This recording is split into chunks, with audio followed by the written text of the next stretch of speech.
Acceptance and commitment therapy and the Eastern Church Fathers. What do those two have to do with each other? We'll find out today on the Nathan Jacobs Podcast.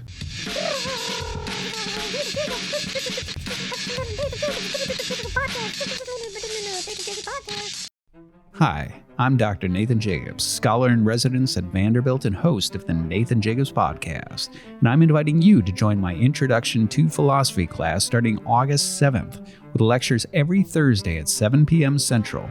You get 22 hours of live, interactive lectures with me over the course of 13 weeks as we survey the history of ideas from ancient to modern philosophy. Can't make it live? No problem. It's all recorded, and everyone registered for the class will have access to those recordings. You can audit the class and simply enjoy the lectures and interactions, or take it for credit. Transcripts will be available showing the class is accredited should you want to transfer it to a college of your choosing.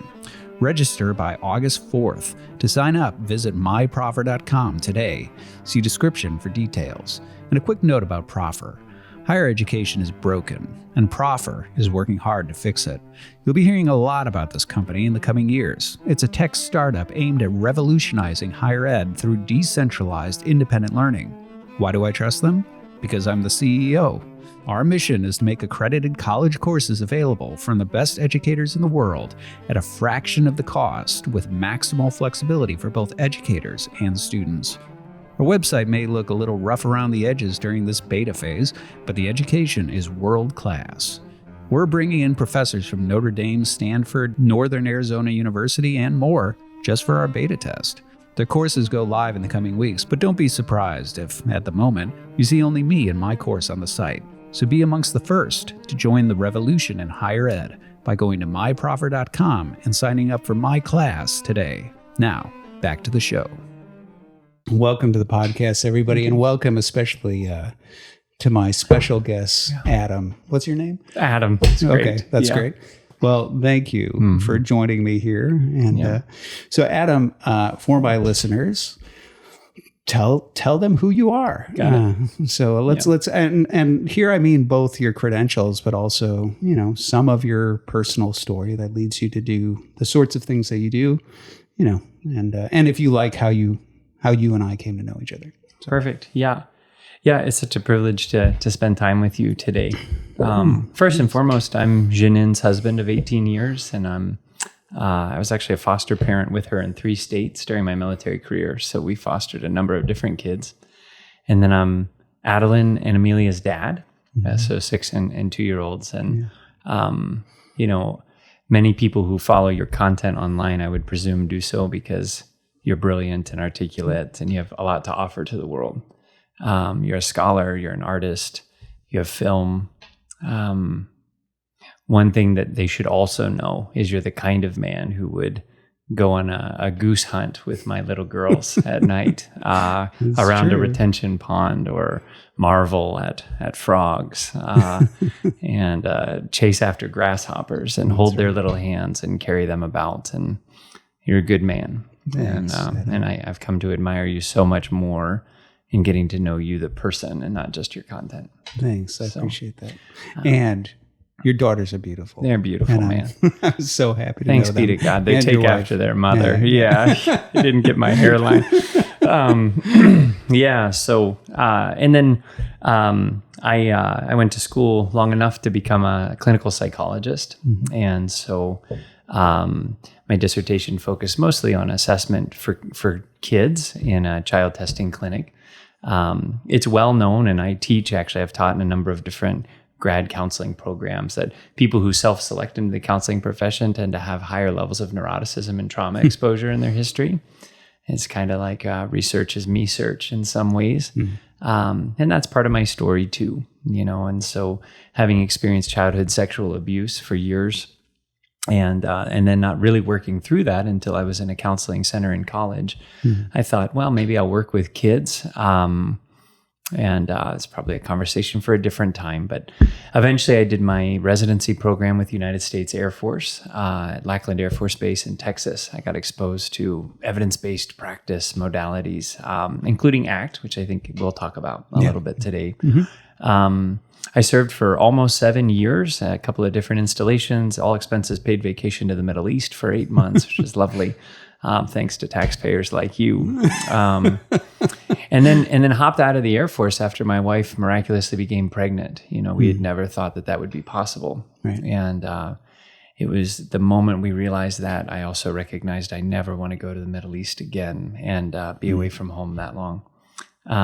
Which is not to say anything bad about being away from my wife. But just the haunting thought of leaving a 4-month-old and coming back for her first birthday, for example, is just too difficult. So I was the director of emotional well-being at the University of Notre Dame for 4 years after that, working mostly with the priests and the faculty there. So none of the students, but led a team, a multidisciplinary team, offering evidence-based therapy at that place. And now I'm in private practice and work in some hospital settings. Yeah. And how you and I came to know one another is actually through a mutual friend, Dr. James Joyner, who, James, you still owe me to show up on this show. In case you still listen from time to time. How I arrived here before you did, James. It really we is. We could literally take the rest of this time and just scold him. We could. He's so tenderhearted. I think it might work. Right. No, James is a brilliant philosopher. Brilliant. And he's a dear friend of mine who I met. We did our doctoral studies together, or at least overlapped there, and became immediate friends. And he's one of my dearest friends in the world. And he teaches at Northern Arizona University, and we have all sorts of wonderful conversations about philosophy and religion. So I want to have him on here. But he's also who I have to thank for knowing you. I won't scold James the entire episode because I'm too grateful to him, not only for knowing you, but also for a host. Innumerable other things. So James, we'll give you a pass for now, but you still need to show up here. Perfect. Well, you and I have, I hate to put it too strongly as if we've been working together on something. But you work specifically, as you shared, in the field of counseling psychology, and we're specifically working on a book related to ACT, which you already mentioned. I wasn't familiar with it before I met you, but why don't you tell a little bit about, what the project is, what ACT is, why on earth you wanted to talk to me of all people about something related to therapy. So I'll hand it over to you. Yeah. So there are many different approaches to psychotherapy, and really when they're compared to one another, it's hard to distinguish which ones are really superior in terms of actual modalities. Steve Hayes, back in almost 19 None of Your Business, I think it was like 1980 something, he sort of co-founded an idea about looking for core and common factors across all the different counseling psychology approaches that would be the most efficacious to not only ameliorate unwanted symptoms, but perhaps also enhance flourishing. And I actually recently heard him give a talk. He's done this for 40 years now, and his team looked at 50-some thousand studies from all over the world. And really all it did was just kind of confirm that the 5 or 6 core processes that are in this acceptance and commitment therapy model tend to stand out above the rest. And so ACT is the kind of thing that, to be in the tool belt of a clinician like myself that has kind of a generalist history and practice, where I don't just work in a phobia clinic, for example, or I don't just work with pediatrics clients or something. It's a transdiagnostic approach to therapy, simply meaning this is not just for anxiety disorders or depressive disorders or bipolar and related disorders. It can be applied pretty generally and universally. And what really drew me to ACT was, rather than some of the more traditional hardline evidence-based therapies that I was sort of baked in graduate school, Beckian cognitive therapy, for example, or behaviorism, ACT is as interested or even more interested in promoting flourishing than it is at just kind of, again, ameliorating unwanted symptoms. And in the culture that we find ourselves in, I found it rather refreshing that that ACT is quite comfortable encouraging people to learn, not necessarily to get rid of difficult thoughts, emotions, bodily sensations, memories, but to change their relationship to them. And so in an age of anti-anxiety and antidepressive medicines, which don't really seem to do much good, it's almost like the harder I run from a symptom, the more of it I'm going to find. ACT sort of boldly asserted itself, at least in my kind of training and clinical experiences, the kind of thing that was almost shocking when I would explain it to patients, upon learning it, that maybe our goal here isn't necessarily to get rid of anxiety, but to live a meaningful life with anxiety that comes up from time to time. To push into it instead of to try to run away from it, to numb it or cull it or deny it. So in ACT terminology, they refer to that as psychological flexibility, the ability to feel fully, but also to pivot freely in the direction of values. Now, this is not a religious modality, and I'm sure you and I will have time to unpack what might be advantageous and disadvantageous about that. And yet I will say that, working in a generalist practice, whether it's pain management, like chronic physical pain, or weight loss, or addictions, or the most common presenting problems tend to be relational issues or anxiety and depression. I know of no other set of techniques that are more effective to get somebody in the direction of being psychologically flexible, open, participative in the here and the now, able to tolerate. And acceptance, in ACT is not about resignation or tolerance. A lot of times I think English speakers, we think of it that way. Acceptance is more like to receive something as you might receive a gift, like to be with it exactly as it is without needing or demanding it to change. And when I think about something like grief, for example, we oftentimes hurt a great deal where we care. And in ACT, the idea is that if I can hold that pain in a way that I could almost give dignity to it, almost in the way that you might hold a dried flower in your hands delicately, but with some curiosity and even with the clarity of mind to consider its history, then I might also be able to trace it down to the love that's in there or that's connected to it. And so even in the work that I've done in military and civilian settings with trauma survivors, I have found that some of these principles of radical acceptance, of present focus, of finding values, and then, kind of values-driven habits of being and doing, has been quite liberating for individuals who previously, maybe with other techniques or clinicians or medications, had really just been trying to delete, memories or delete certain experiences, which, again, the harder we run from those things, the more of them we typically find. So I think in brief, like the 6 core processes in ACT would be that acceptance piece, mindfulness, which really is just kind of fluid and voluntary attention to the present moment in a way that you could be more participative with it. There's an idea in ACT that's sort of a 3rd generation cognitive therapy approach that they've labeled defusion, which has to do with sort of separating myself as a thinker from a particular thought. Like thought is like an artifact of mind, and we have tens of thousands of random thoughts a day. Your viewers have had a number of thoughts about what we're wearing, the size of my nose, the tone of our voices, and many of these thoughts are completely arbitrary. But sometimes we develop thoughts that are painful and on a loop, like I'm unworthy, or life's not worth living, or I'm not good enough, or I'm an imposter. And rather than trying to get rid of that thought, I think ACT in the diffusion pivot helps us to kind of change our relationship to that thought in a way that I could notice it as data, but not necessarily as a directive. There's a 4th kind of area that ACT, incorporates in the psychological flexibility model that has to do with what they refer to as self as context.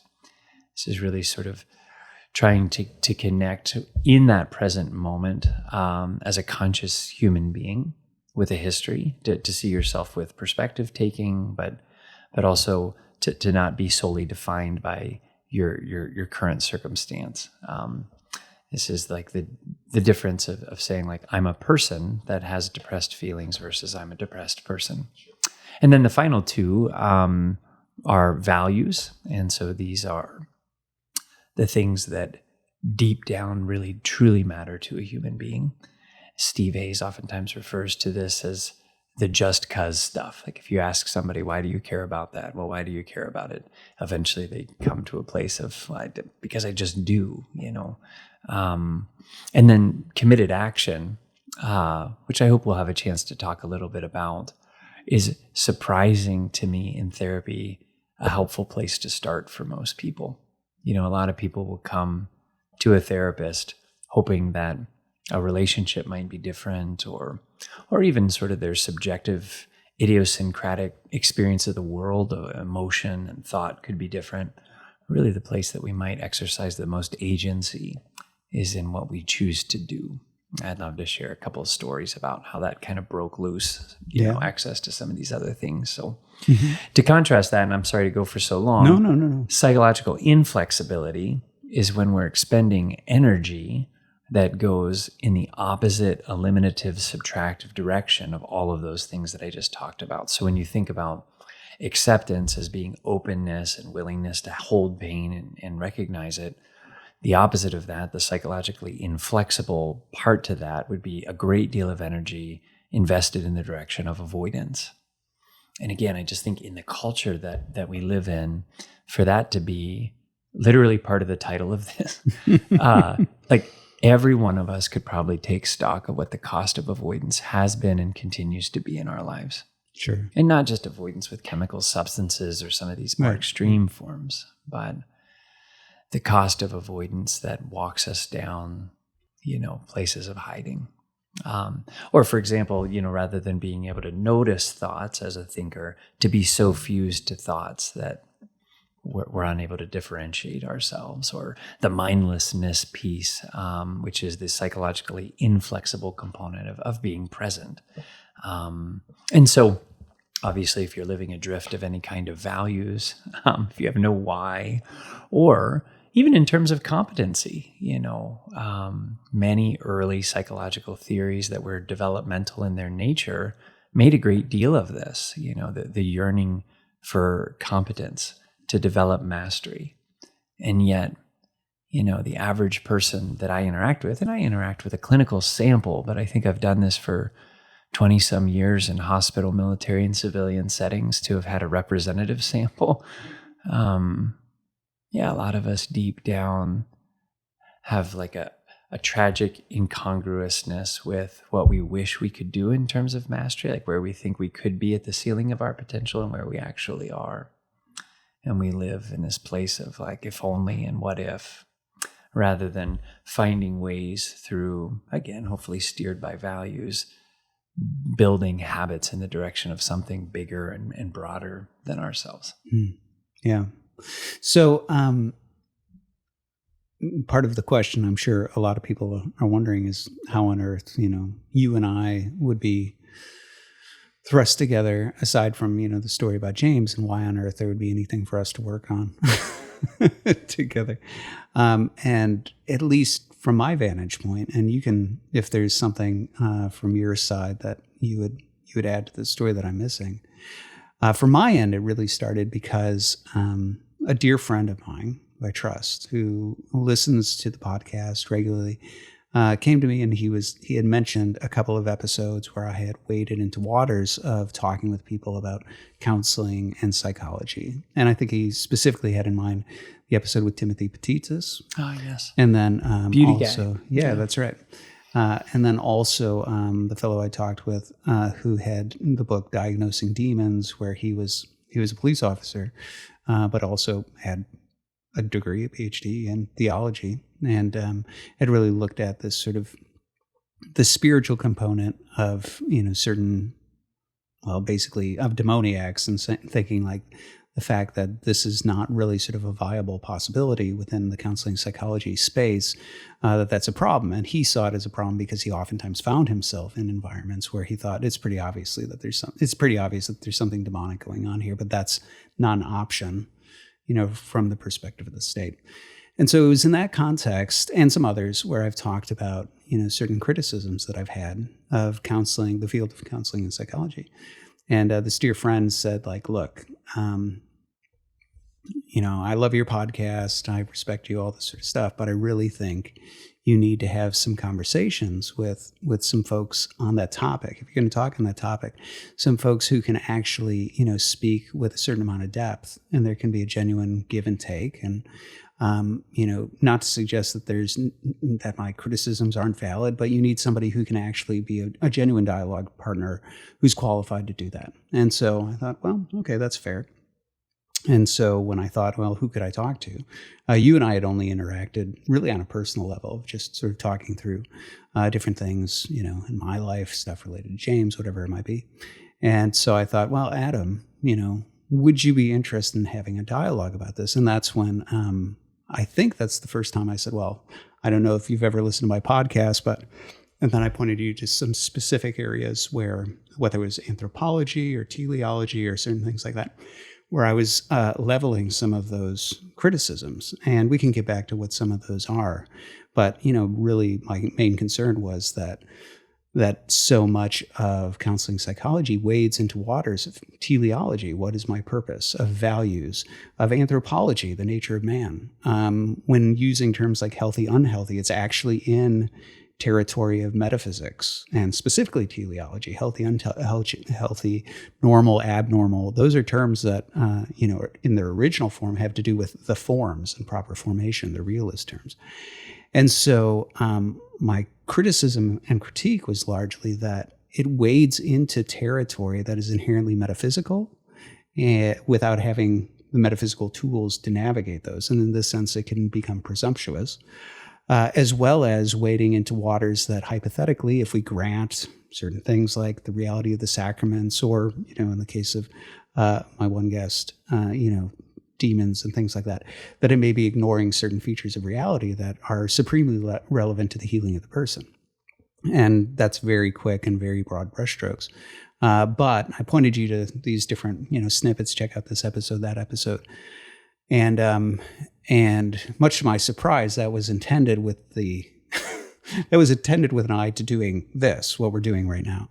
But instead, it waded into these waters of, doing some other things. And specifically, you were working on a book related to ACT. And for some strange reason, you wanted my thoughts related to the Eastern Church Fathers and ACT and so on. And so that's my side of the story. So I'll hand it over to you. How on earth my silly invitation to come on my podcast and chat about, potential criticisms of counseling psychology would unfold into something more. And I'll just say, one of the reasons why you seem to be the obvious candidate for that conversation was not just that you clearly have the credentials and the experience to speak on it, but also that I noticed in talking to you that you were very open-minded about it. And that was the very thing I was looking for. Okay, this is someone who's practiced, who's experienced, who understands the literature, who has clinical experience, and yet doesn't just say, yeah, and everything in counseling psychology is great and the be all and end all of human flourishing or something like that. And so that's why you seem to be a great dialogue partner, and that's why I started there in the conversation with you. But obviously it unfolded into this other sort of consultation that you invited me into. So why don't you, tell me a little bit about that side of the story that I don't know. Yeah. Well, and I'll just share too, I had a very complicated relationship with religion until, my early 20s. And at the same time, that was when I found myself at a college counseling center for the first time, disclosing some of the hell of my own history. And that was with a Protestant evangelical type, couched in a college of that variety, and with a counselor, with that background. And to be totally candid with you, my experiences with her unequivocally shaped, I think, my highest aspirations for what I think counseling psychology could ever be. and 50% of my practice is like neurocognitive testing, like dementia intelligence testing. So, I'm not only doing the talk therapy thing as a clinical psychologist, but there was this poignant moment with Carol, who was this therapist, where I just sort of unburdened my soul. And I'm the kind of person, and my wife would be able to confirm this to you, because of some things from my history that I still carried a great deal of shame about because they had happened to my body. I think it was the first or the second time I sat down with this poor lady, and I just shared every graphic detail that I could recall, just from the jump. And I think if someone had asked me why I was doing that on some conscious level, I probably would have said, because I just want to get it all out of the way. But somewhere underneath there, I think the motive of my heart was, if this is too much for her, I want to sort that out now. Or if I'm so broken I can't be fixed, I'd rather find that out in session 2 than in session 20, And to be honest with you, Dr. Jacobs, I don't remember a thing she said. But I remember how grainy and awful the carpet was and how sweaty I was, like sitting there. And I remember after I said it all, I sort of sheepishly looked up at her, and there were just tears running down her cheeks. And I just thought, there's something in that reminds me of the heart of God.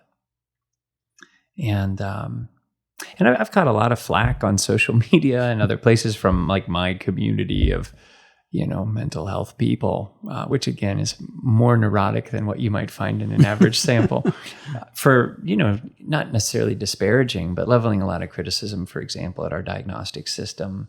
Mm-hmm.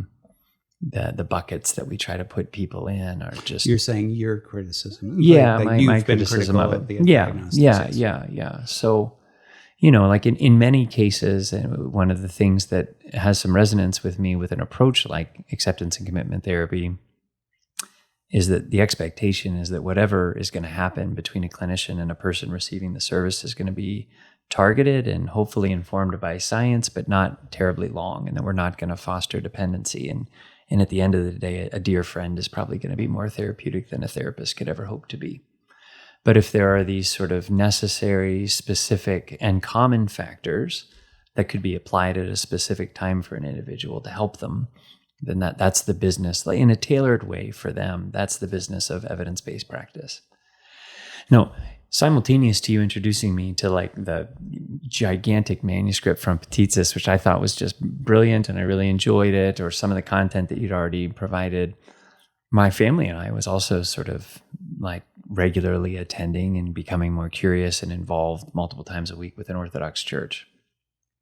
And that's been going on over the last year. And there was an uncanny resemblance in the somatic experiences that we were having there, and becoming, in a very introductory way, familiar with some of the patristics and the church fathers who've written for so long about issues of passions and the heart and what it is to be a person, that I just became increasingly convinced that Christianity generally, and Orthodox Christianity in particular, could add such breadth and depth to some of these core and common processes that seem to be somewhat universal and helpful for humans in terms of breaking bad habits, for example, or being more present in a way that they're more participative, or paying better attention to thought processes in the present moment. Even embracing life exactly as it is without needing it to change or turning away to some kind of avoidant strategy. And it's people like you and James that I, feel so fortunate to know or even to follow content with, because you shine a light on a historicity of, thought and reflection, complex, analysis of the human condition and what really has gone wrong. That, again, I think it just adds a lot of breadth and depth to the template that ACT has. And then on a personal level, I think, in terms of teleology, I'm not personally interested in my own life or for my precious family or for anyone that I care for or work with, that they would just be slightly less miserable or that they would just kind of on a whim pick a value, right, and then try to like build a habit on that. I've seen people transform an aspect of their life And I believe that all grace comes from God, even if people don't have eyes to see it. I mean, I think someone that might despise God could still experience remission of cancer or some malady that kind of inflicts them. But yeah, ultimately, I was just so drawn to the idea of the sort of relationship, the synergy even between some of these common factors in ACT, but then also what has been there for so long in Orthodoxy. And I don't think anyone's written about that. And so I wish someone brighter than I had done it. But I thought, well, I know somebody a lot brighter than I that I could consult with, on that part of it. And that was really important to me because I'm not a scholar in these areas. And so the way in which this thing has been structured so far is it's kind of, I'll stay on the ACT side and I'll consult you pretty heavily on the Orthodox and just ancient Christian stuff. Yeah. Well, So let's talk through. So you've recounted ACT. Let me do my best. See if I can remember the 6 core principles. Yeah. Let's see. So the first one is acceptance, right? And acceptance in this context does not mean being sort of reconciled to my bad behaviors as in they're not bad, right?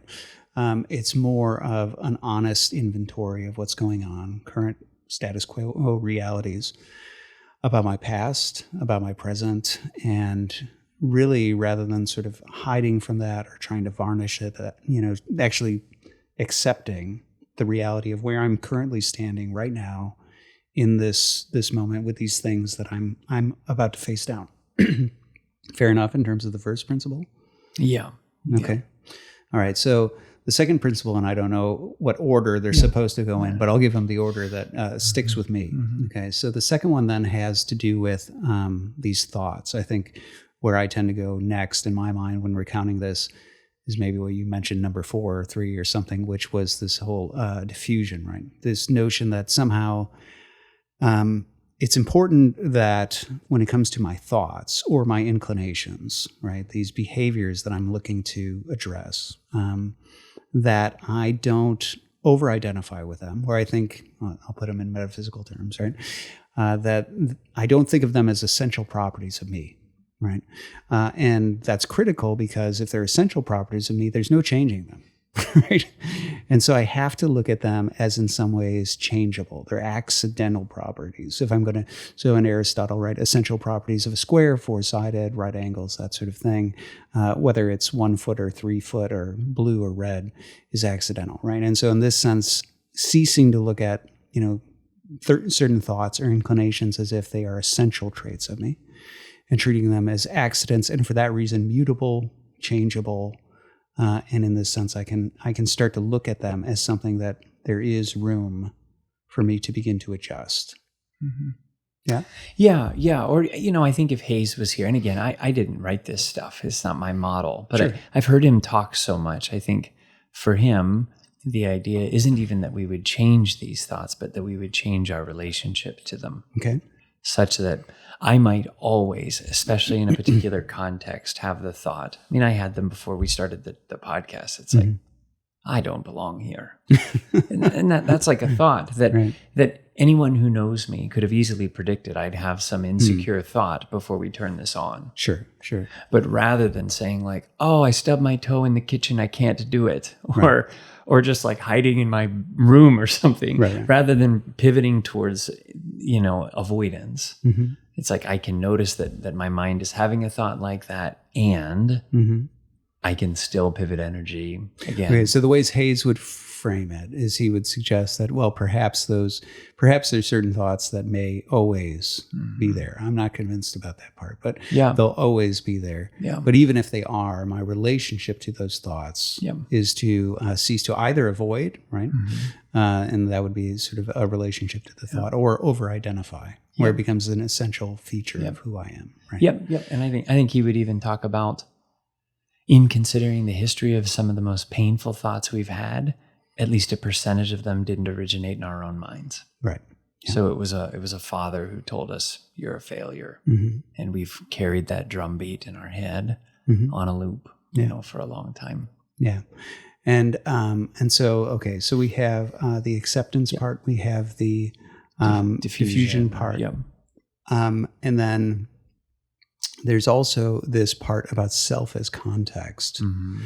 right? And this is where I think this is, again, those things seem closely related, because the self as context, the differentiation of the self That's right. from the thought and the inclination, the only way to avoid actually saying this is somehow an essential trait is to suggest that there actually is a self who has it. Right? Yeah.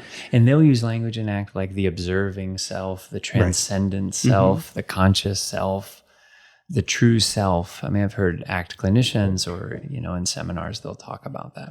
Right. Okay. And then what you have, let's see. So there's the acceptance, there's the, the adjusting, the over-identification with the thought, the self as context. Mindfulness. Mindfulness, yes. And so this has to do with, for folks who are unfamiliar with this term, this has to do with the grounding in the here and now. Yes. Right. And so mindfulness typically, as I understand it, in the sort of secular context, and we'll talk about how any of this does or does not relate to the fathers. But this has to do with, really sort of grounding, paying attention to tactile realities, rather than floating off into these sort of patterns of thought about the past or about the future, something like that, staying in the here and now, which oftentimes you ground with things like breathing, like things like paying attention to your environment, whatever it is, things like that. Accurate in terms of mindfulness. Yeah. Well, and I would say too, I think the average layperson might think of mindfulness like the aspiration of mindfulness might be to empty the head of thoughts, or even as a relaxation technique. But from an ACT standpoint, that couldn't be more wrong. Oftentimes, when I'm really aware of what's happening here and now, and I'm not avoidant, I'm really connected to a present moment, I'm more aware of actually the flurry of thoughts that are going on, or I'm more aware of the churning in my belly, or it can actually increase one's experience of bodily sensations or physiological, cognitive, emotional processes. So the goal is not necessarily to relax or to empty the mind of thoughts, but rather to be shifting one's attention in a fluid and voluntary way to the present moment, to be more participative. And what that looks like in weight loss trials, when they do randomized controlled trials for mindfulness interventions for weight loss, is it's as simple as, when you go to the fridge, keep a Post-it note on there and write down exactly what you're pulling out to eat. Or if you're going to smoke a cigarette, no problem. In fact, I'm not telling you to smoke any less. All I'm asking is that you'd keep a journal of when you smoke and how much. And the reality is that even just those simple initiatives in the direction of being a little bit more consciously aware of what's happening allows us to realize that we actually have a lot more choice, or we can be more participative. Yeah. Okay. So we have acceptance. We have, diffusion. We have mindfulness. Did I already talk? Self as context. I already taltalked about. And then values and actions. Right. And so, and then in terms of values, this is really now. I'm trying to hold back from going straight into where I would go with these things as a philosopher.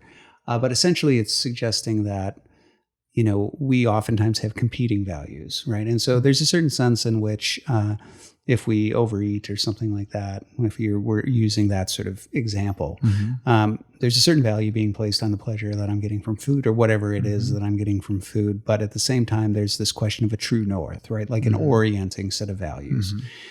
And so it's aimed at trying to get a person to have sort of a true north in terms of values that begin to essentially reorient the rest of your behaviors. Is that accurate in terms of the value side of it? Yeah, I think it's implicitly, it's assumed that within the framework of the human heart, there will be certain values that stand out above the rest. And it's oftentimes reduced to the idea of these are ways of being in the world that are like adjectives that end in ing. So loving, giving, learning, playing, forgiving.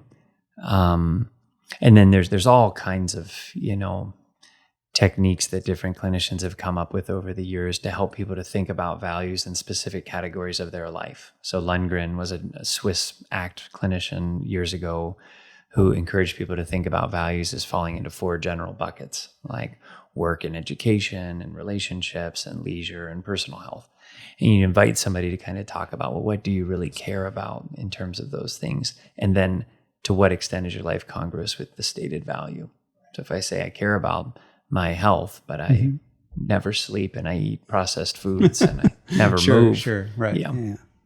And then the last one, of course, is committed action. So give me an example. Committed action, as I understand it, it's not this overly general, okay, I'm going to lose, 80 pounds, right? It's very specific, right? It's, okay, so what are the specific actionable steps that are going to be taken?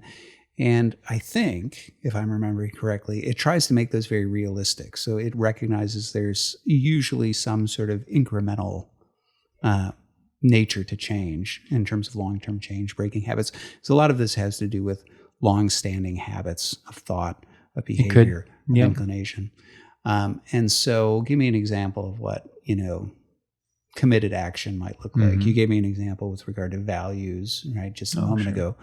But let's say, what would committed action look like in practice? And I've always found it astounding as a person of faith, learning this model and practicing it, how within the ACT community, but also all the heavy hitters that have sold bestsellers recently in habit formation, like B.J. Fogg or James Clear, they all invoke this same kind of idea that ACT does, that habit formation should not necessarily and only be about goal acquisition, but it should also be about identity transformation. So the idea isn't necessarily that I would lose 35 pounds because then once I have hit that, then what? but rather that I would pursue these things increasingly so, and perhaps for the rest of my life, because that's what a healthy person does, or because I'm sort of aligning my habits with this ideal of, self-controlled life or something.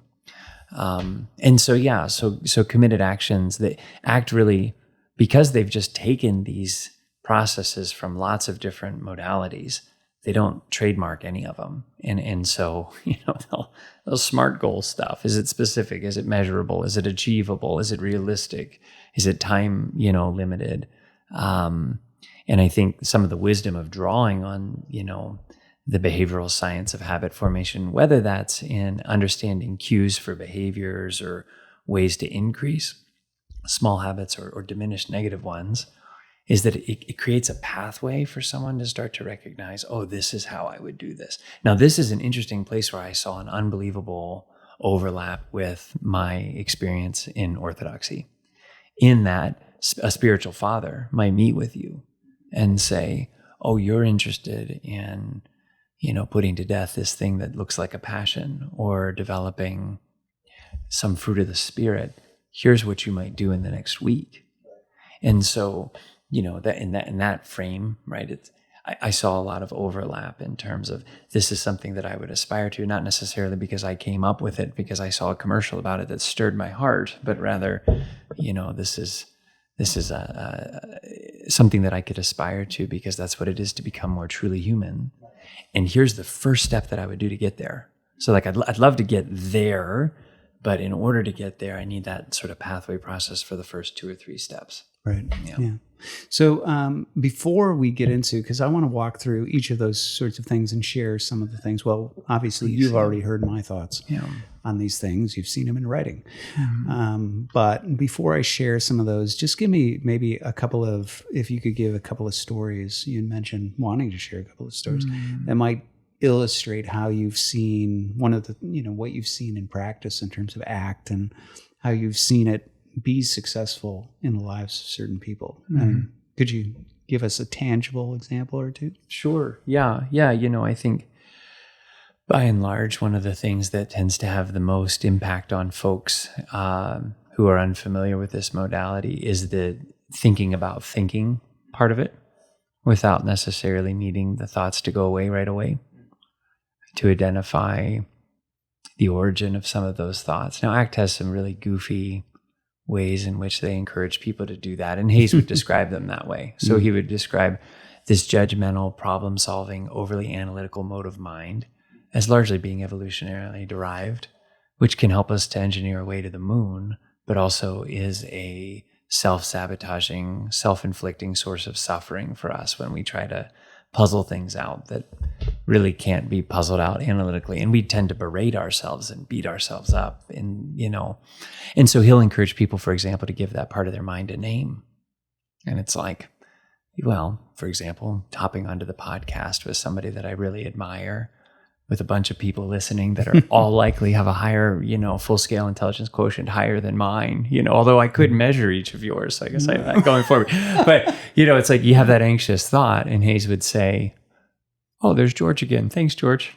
There's George is talking again, He tells people to sing these thoughts, not to mock our minds or anything like that, but to really try to create that tiny bit of space.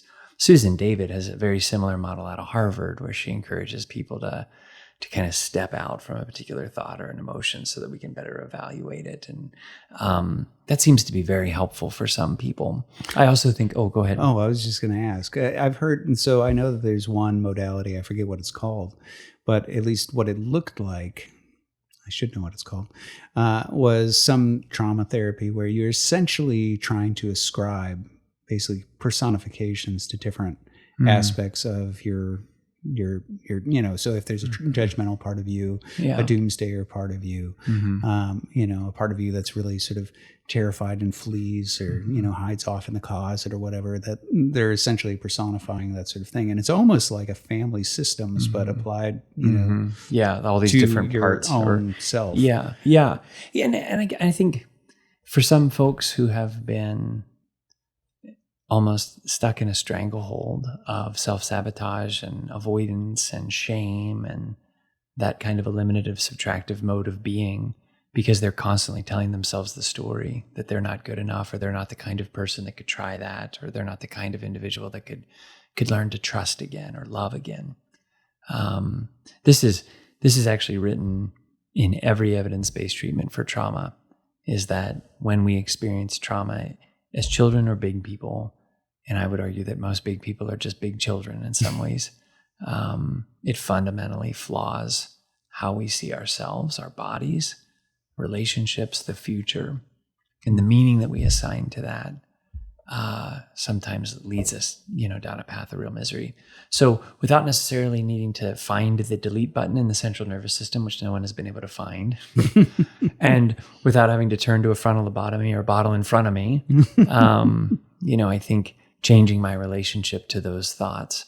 I would also say psychological flexibility is considered, all of those things are really supposed to be considered kind of one thing. There's undeniable kind of overlaps across them. So it's not like they're mutually exclusive things. They're there's quite a bit of overlap.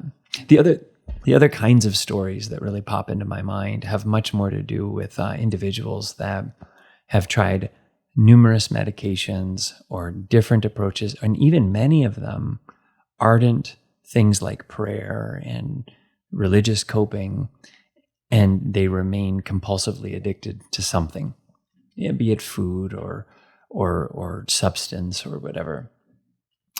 And there's two examples that come to mind. One would be, and this happened a number of times, but if you'd consider sort of a middle-aged woman that comes into therapy and she's very overweight, and by the way, women are so much more likely to come to therapy. And I think in our nation, 70% of therapists are white women. So it's a fairly homogenous group. I remember I felt like quite the DEI hire, when I got hired at Notre Dame. It was just so different, But anyway, so, this person comes into therapy and they just have a relationship with food that's literally killing them. They'll almost developed an unhealthy dependency on food. And you just encourage them to think about disobeying some rule in their mind about food. Now, the mindfulness pieces sometimes can be helpful. We'll just track how much food you eat.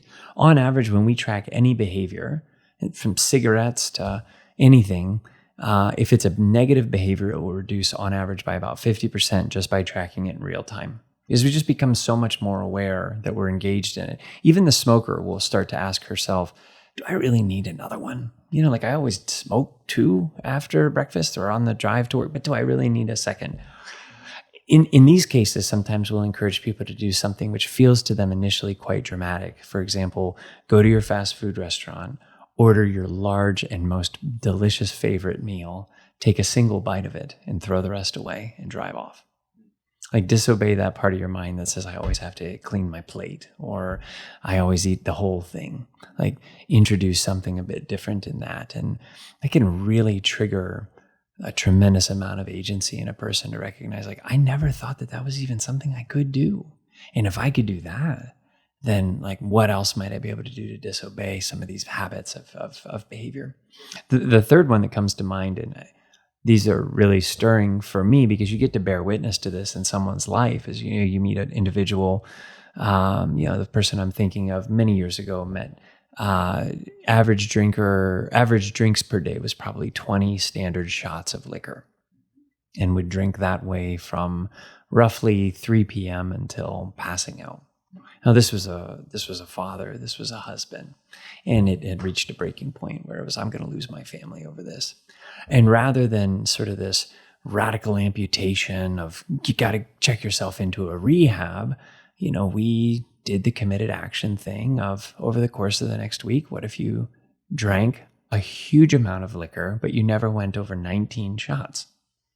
And then the next week is, continue to drink, but this week only drink 18. Now, I had to do this in close concert with a physician that, as my daughter would say, is a real doctor, and not just a feelings doctor, because that kind of thing can be rather dangerous, as you're sort of titrating down. But I will never forget this guy who dispositionally was quite melancholy his whole life, never believed that he could ever do this thing that he came into the clinic saying, I've got to figure out how to do this, but I don't know how. And the week that he came in, and he had not had a single drink. And I have kept his letter to me all these years later, because this is the thing that when I talk about liberation, maybe not in an ultimate teleological sense, but in terms of the entrapments and especially the self-sabotaging behaviors that we have, or our inability to break bad habits or move in the direction of slowly building good ones. I don't know of a better behavioral science model for that. Sure. Yeah. The story, and maybe some people listening. I think you should share it. Yeah. But I remember, I think the first time I heard that story that you just shared, maybe it was in response to me sharing a different story from the fathers. And I actually don't recall where I encountered this one, so unfortunately I can't offer the source, but it was the story of this drunken monk. And the main point of the story is actually, it has to do with judging and not so much about, behavioral sciences. But you had the story of this man who was a raging alcoholic, was drunk every day of his life, and drank some obscene amount of liquor every day. For the sake of the story, we'll just assign a type of alcohol. We'll say it was beer, and we'll just say it, 30 beers a day. I don't know. Well, we'll just give something like that. And he comes to the monastery in order to basically to find salvation, right? And the abbot receives him, but this becomes a great embarrassment to the rest of the monastery, because they're like, "Oh my gosh, this guy's a monk, and he is hammered." This is a bad look, right? Like, this is not good for the reputation. And so it was this massive embarrassment for all the other monks that it's like, gosh, that is, I really wish this guy wasn't around here. It's really, really a great embarrassment. And eventually at his funeral, the other monks are relieved. They're like, oh, finally, that guy's gone. Thank God. Right. And the abbot, when he goes and he speaks at the funeral, he tells them he was a very good monk, much better than all of you, right? Much more obedient than all of you. And he tells the story how this man became an alcoholic, not actually due to his own doing, right? That his parents were in a war-torn territory, and there was a lot of, as they were sort of smuggling him across enemy lines and things like that, the way in which they had to keep him quiet was by feeding him alcohol. And so he ended up growing up already an alcoholic. And rather than, of course, that dialing back, it only grew with time. And then coming to the monastery, the abbot, rather than saying, okay, you're an alcoholic, drinking alcohol is bad, no more alcohol from now on if you're going to be a monk. He actually instructed him instead to say, like, could you do one less beer a day? Right? And then he did that for a time, and then he'd say, okay, could you do one less beer a day? He did that, and so on. And so, yes, he was still drinking at the end of his life. But from where he had started to where he was, there was a tremendous amount of growth. And also with that, he was extremely obedient. Yeah. And so he was moving in the right direction. And of course, that story, it's supposed to cut to the quick in terms of the monks and everybody, in terms of like, oh, we thought he was a buffoonish, drunken embarrassment. And here he was, somebody who he had wrongly passed judgment on, and yet was taking steps in the right direction, being very obedient. So I can't remember exactly what it was that prompted me to share that story with you way back when, but I remember you were like, I have a story just like that. So with ACT, when you started sharing with me the principles, I certainly saw a certain amount of resonance with it. And so I think there are things to discuss, right? Things to still, critiques to be leveled and questions to be raised. But I don't want to start there. I want to start with the areas where I immediately saw resonance between the sorts of things you were sharing about ACT and what I saw in the Fathers. And there's any number of places we could start. But I suppose I'll start with a sort of honest inventory, right? That it starts with, right? Acceptance. And again, the great worry would be if ACT was just saying, hey, accept your behaviors as good, right? That would be something entirely different. But instead, the fact that ACT begins by recognizing, look, we have a tendency to hide, to numb, to bury, to avoid, right? All the way back to the garden? All the way back to the garden. Yes, that's right. Yes, that's right. That the moment, man goes astray, hide, cover from up. The source of life. And then, and then when confronted, well, it was her. It was her and you. Yeah. The woman you gave to me. Yeah, so it's really your fault too. Right. She gave to me. Fundamental flaw. Right. Yeah. So that's sort of evading, that's sort of hiding, as opposed to the sort of thing that really we're meant to do. And I think the most obvious context for a lot of people would be confession. Yeah. Right. And I do think, on the one hand, when you shared your own story of unburdening in the context of this therapeutic, in the context of therapy, yes, there were motives about, I want to know whether I'm too broken to be fixed. I want to know if she's going to be scared off, those sorts of things. But I think there is, as scary as it is, there's this odd tension in us to want to, on the one hand, come clean, right? To confess, to lay bare those things, and to hear that we can be absolved. Yeah. And not just forgiven, but healed. Yeah. Recipients of mercy. Yeah. Because I think deep down there's a genuine fear for a lot of people that says, if I were to really lay bare all of my baggage, if you, whoever you are, were to really look inside my soul, you'd run. Yeah. If you only knew. Right. You'd reject me. Right. And the idea of unpacking that without making excuses, I think it goes to exactly that. Where you are invited in the context of confession to actually do that. And all of the best advice I've ever received with regard to confession is not making excuse, right? Because the temptation, and anybody who's done confession knows this, right? The temptation is to say, well, Father, I did this thing. Now let me explain and give some context for why I did that. If you only knew what my wife is. And so, I mean, exactly. No, and I know that sounds bad, but let me sort of whitewash it a little bit with this little bit of context so you know. Yeah. And of course, I think it was Father Josiah Trenum who had said he'll interrupt people during confession and say, well, why don't you, since you're here to confess for them, why don't you go get them and bring them back? And I'll hear their confession. I thought I was here to hear your confession, right? Yeah. And there is that impulse, right, to want to say, like, yes, I ate, but because of the woman and because of you, right?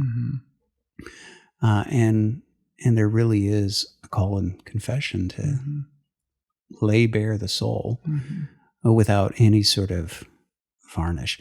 I shared with you as well, but I love this story from John Climacus' The Ladder, which is about confession. And it's the story of this robber who comes to the monastery. And John himself, John Climacus, he witnesses this and he recounts what a brilliant lover of souls and shepherd this particular abbot was, who conducts what follows next. So this robber comes and he's like, yeah, I want to find salvation here. And the abbot says, all right, well, why don't you just rest? Don't do anything. Just stay, rest, observe our lifestyle, and we'll talk in a week, whether that's what you really want. Which, again, very Orthodox. We want to know that you know. I mean, this is the entire thing with catechumen who are given, I think, is it according to, is it Hippolytus who recounts that it's like 3 years? Anyway, they would be allowed to be catechumen before being received. It's very much like, well, why don't you try it out and make sure you know what you're getting into before you commit. So after a week, he comes to him. He's like, would you like to be a monk? Right. And he ends up, he's like, yes. And he starts to confess his sins. And the abbot is so struck with the complete, unvarnished, lament, sorrow over his sins, that makes no excuse for any of them as he lays them bare. And he says, would you be willing to confess in front of the other brothers? He says, I'd confess in front of the whole of Alexandria if you asked me. It's like, okay. And so during the Divine Liturgy, and it specifies that it's during the Divine Liturgy, they finish the gospel reading. They have him dramatically brought in. He's not in the nave yet, right? He's off in the narthex, and he's brought up to the nave. For people who don't know, if you've never been to an Orthodox church, right? You have the altar behind the iconostasis, and then you have the nave where everybody stands, and you have this narthex out there. And so he's out there, and he's brought in main stage, but only up to the nave, right? And he's bound. He's got monks like whacking him with rods while he's bringing in. He's wearing a hair shirt, right, for repentance. And he brings up, and then the abbot shouts, and he's like, "You're not worthy!" It stops him. And the robber later, John talks about, and all the monks are like, "What is going on? What is happening?" And John recounts this, as he's watching this happen. And he talked to the robber later, and he's like, when I heard the abbot, it did not sound like the abbot. It sounded like the voice of God telling me that. Because what happens next is the robber falls on his knees, and he begins to wet the floor with tears and recount all of his sins, with complete abandon. And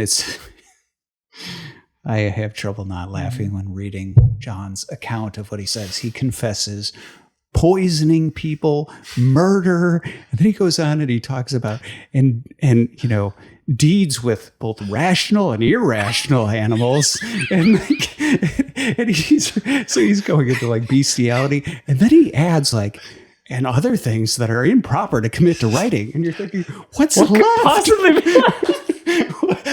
My imagination is running around. I don't know where we could go after that. We've got murder, we've got bestiality, we've got all manner of deeds. Anyway, so John recounts this, and this guy just lets loose, confessing.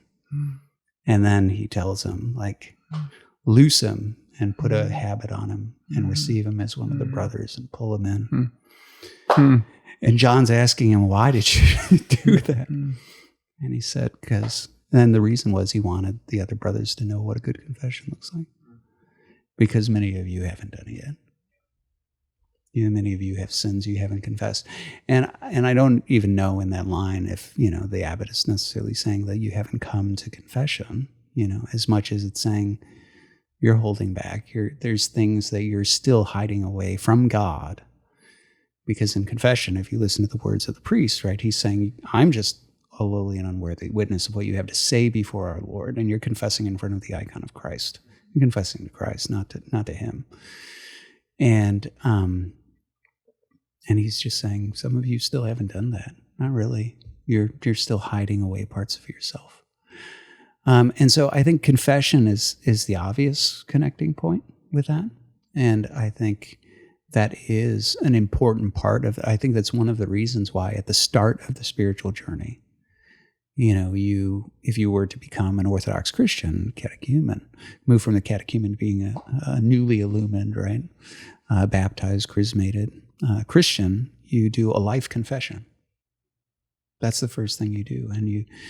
And the reason it's called a life confession is exactly that. This is your opportunity to recount and unburden all of those things from the past and lay them bare before Christ before you go ahead and then renounce Satan and join yourself to Christ and start out anew. And so that seemed to be the most obvious connecting point in terms of saying, if I'm taking a committed step in a certain direction, there's a very clear sense in which the wisdom of the church begins there. But added to that, I think, like I said, that's the obvious connection. But I think when you also look at the Desert Fathers, so much of the Desert Fathers have to do with when they go out into the desert, they are acknowledging the tendency to distract, to numb, to pursue entertainment, to do all the different things that we might do to draw our attention away from God and to hide away those things, to numb those things. And there's a recognition that when you go into the desert, you strip from your hands all of those things. You are now alone, you and God and the passions. And with that, there's this other aspect of personhood that you have in the Eastern Fathers that I find to be so brilliant, which is it's pretty commonplace. Plenty of folks have probably heard that, well, some of the Eastern Church Fathers, they not some of them, all of them, they talk about, how God, like you can't know God's essence, but you get to know his energies. And so his energies, his operative powers, they come down to us, we encounter them, but there's this part of God, right, his essence, that's beyond our grasp. This great cloud of unknowing that's beyond our reach and all that. And I think that weirds a lot of people out because they're like, I don't know, is that there's part of God that's inaccessible to me, part of God that I couldn't know.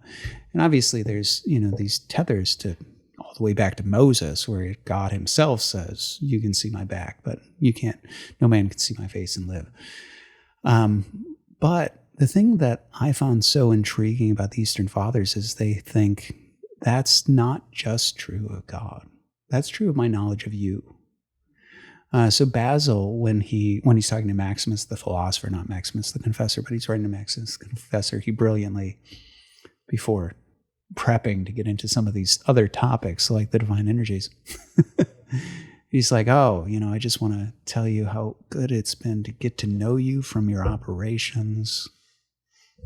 And he starts analogically already tilling the groundwork for saying, how do I get to know Adam? I don't get to rip open Adam's chest and peer into his essence and see the deep hidden things of his soul. I see something superficial, in the truest sense, the surface layer of you. I hear your words. I get to see your expressions on your face. I get to observe the way you behave with your family. And over time, the more I encounter that, the more I get to know you. And the more I put myself in proximity to have a relationship with you, and there's mutual vulnerability, the deeper I get to know you, if you allow me into those parts, right? And that's the nature of how we get to know humans as well.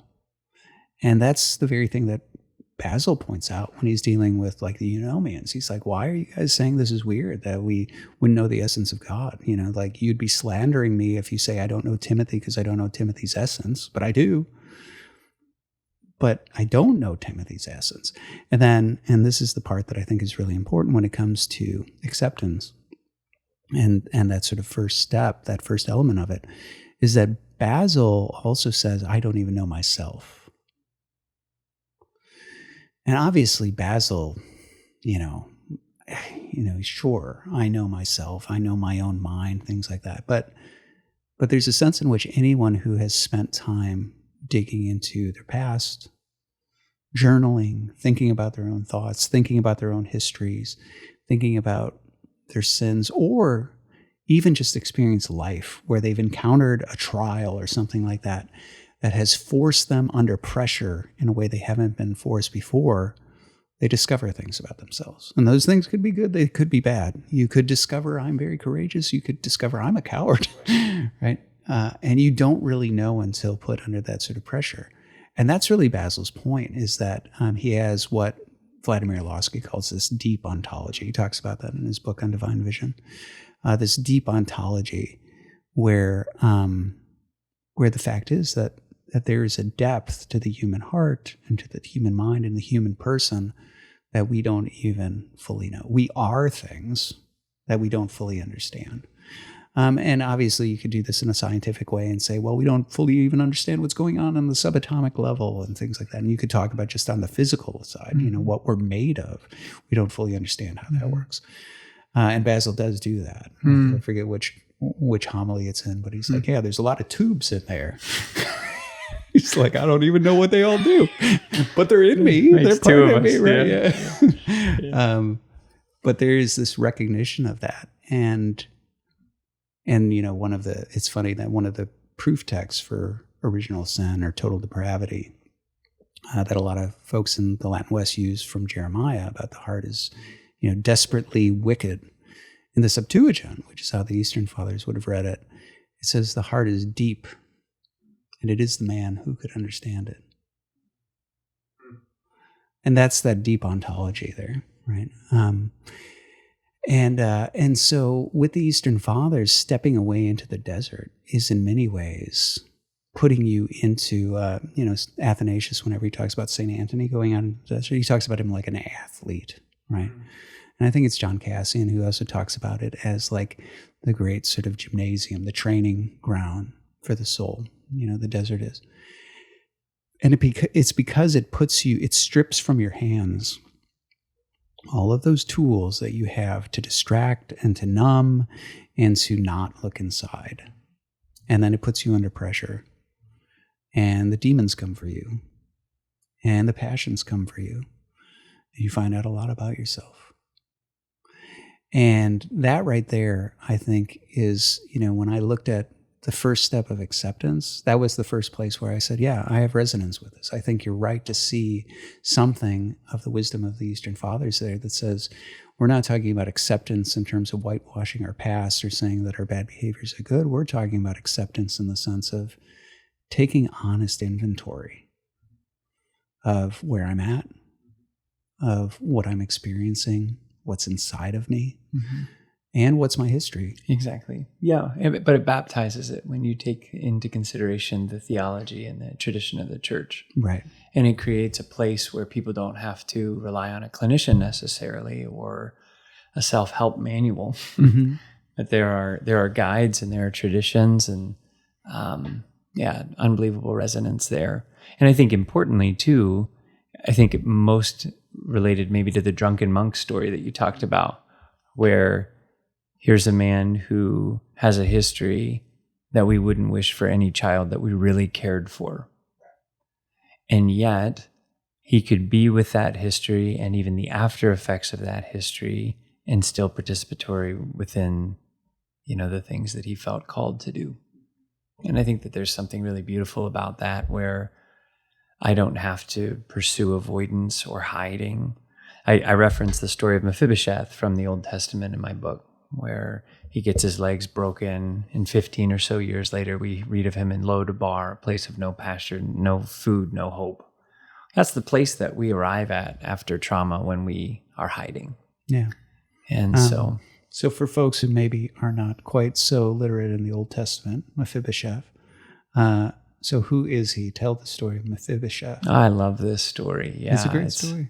Yeah, so Mephibosheth. And we just did an episode on David. Oh, you so did? We can This is we Jonathan's can pretend son. this was all planned. Yeah, The programming, it's all part of it. Yeah. Well, I'm here with a scholar trying to talk about it, but it's my understanding that the word hesed, or I'm not sure how you'd say that in Hebrew, is used over 100 times in the Old Testament, and most of the times it describes the love between God and humans, but in a minority of times it describes love between two people. And there's this almost unbelievable scene between David and Jonathan where the writing was on the wall. This is in 1 Samuel. King Saul was going to be on the way out. David had already been anointed to be the next king. Jonathan and David should have been enemies. And Jonathan asks him this unbelievable, scandalous thing, that when you take over power, will you show hesed to me and my family? Now, it's my understanding historically that would have been scandalous because the new regime would have come in and utterly annihilated the former regime. And yet, because David loved him, he wept. And I think tears oftentimes reveal what we really care about. And he makes a covenant with him. And then in the final chapter of 1 Samuel, Saul and all of his sons get slain in this, violent, bloody battle with the Philistines. So you flip over to 2 Samuel, and a bunch of things happen. But in the 4th chapter of 2 Samuel, we learn that Jonathan actually had a son, and when he was 5, and news had come back from Jezreel that his dad and his grandpa had all been slain, his nurse picked him up in a state of panic, presumably assuming we're all going to die, dropped him, and he broke both of his legs. And I think, that's a 5-year-old kid. My daughter's 6. That's a tiny person. And his legs are broken, and there's no analgesic. And who took care of him? And his dad was dead, and so was his granddad. And he becomes an orphan, and he becomes paralyzed, and he becomes hunted in the same moment. It's a tough day. And the next thing that you hear about him is that King David goes some 15 years later and says, "Is there anyone left in the house of Saul to whom I can show hesed?" And Ziba, his servant, says, sheepishly, "Well, there is one, His name is Mephibosheth, and he's lame in both of his feet, And David says, "Where is he? Go get him." And in my understanding of the text is that beautiful language describing securing and retrieving and bringing Mephibosheth back up to the palace. And David says, "I'm going to restore to you land that belonged to Saul. I'm going to give you people that are going to work that land for you. And for as long as you live, you'll always eat at my table." Now, I didn't know what that meant the first time that I read it, but I came to understand later that only his kids would really eat at the table. And so sort of restored him to this place. I think it's a beautiful example from Scripture of how trauma and avoidance can lead us in different ways to places like Lodabar, where there's no pasture, no hope, no future. But that because of a love and a mercy of a king, we could be increasingly restored. And yet, the first thing that you read about Mephibosheth and the last thing that you read about Mephibosheth is that he was lame in both of his feet. So his brokenness didn't change in this world. Yeah. And yet his position and where his feet were planted were fundamentally different. Yeah. Yeah. It's good. One of the things that you mentioned when we were talking about committed action was you talked about the connection that you saw with a spiritual father, right? And you had just said when we were talking about some of these things, committed action doesn't have to be done, with a clinician. And on the one hand, I think folks can immediately say, okay, so I could just do it on my own in the context of the church. But that is another aspect of the wisdom of the fathers, is that there are spiritual guides, right? So even when you're talking about, there are stories of desert hermits, sure.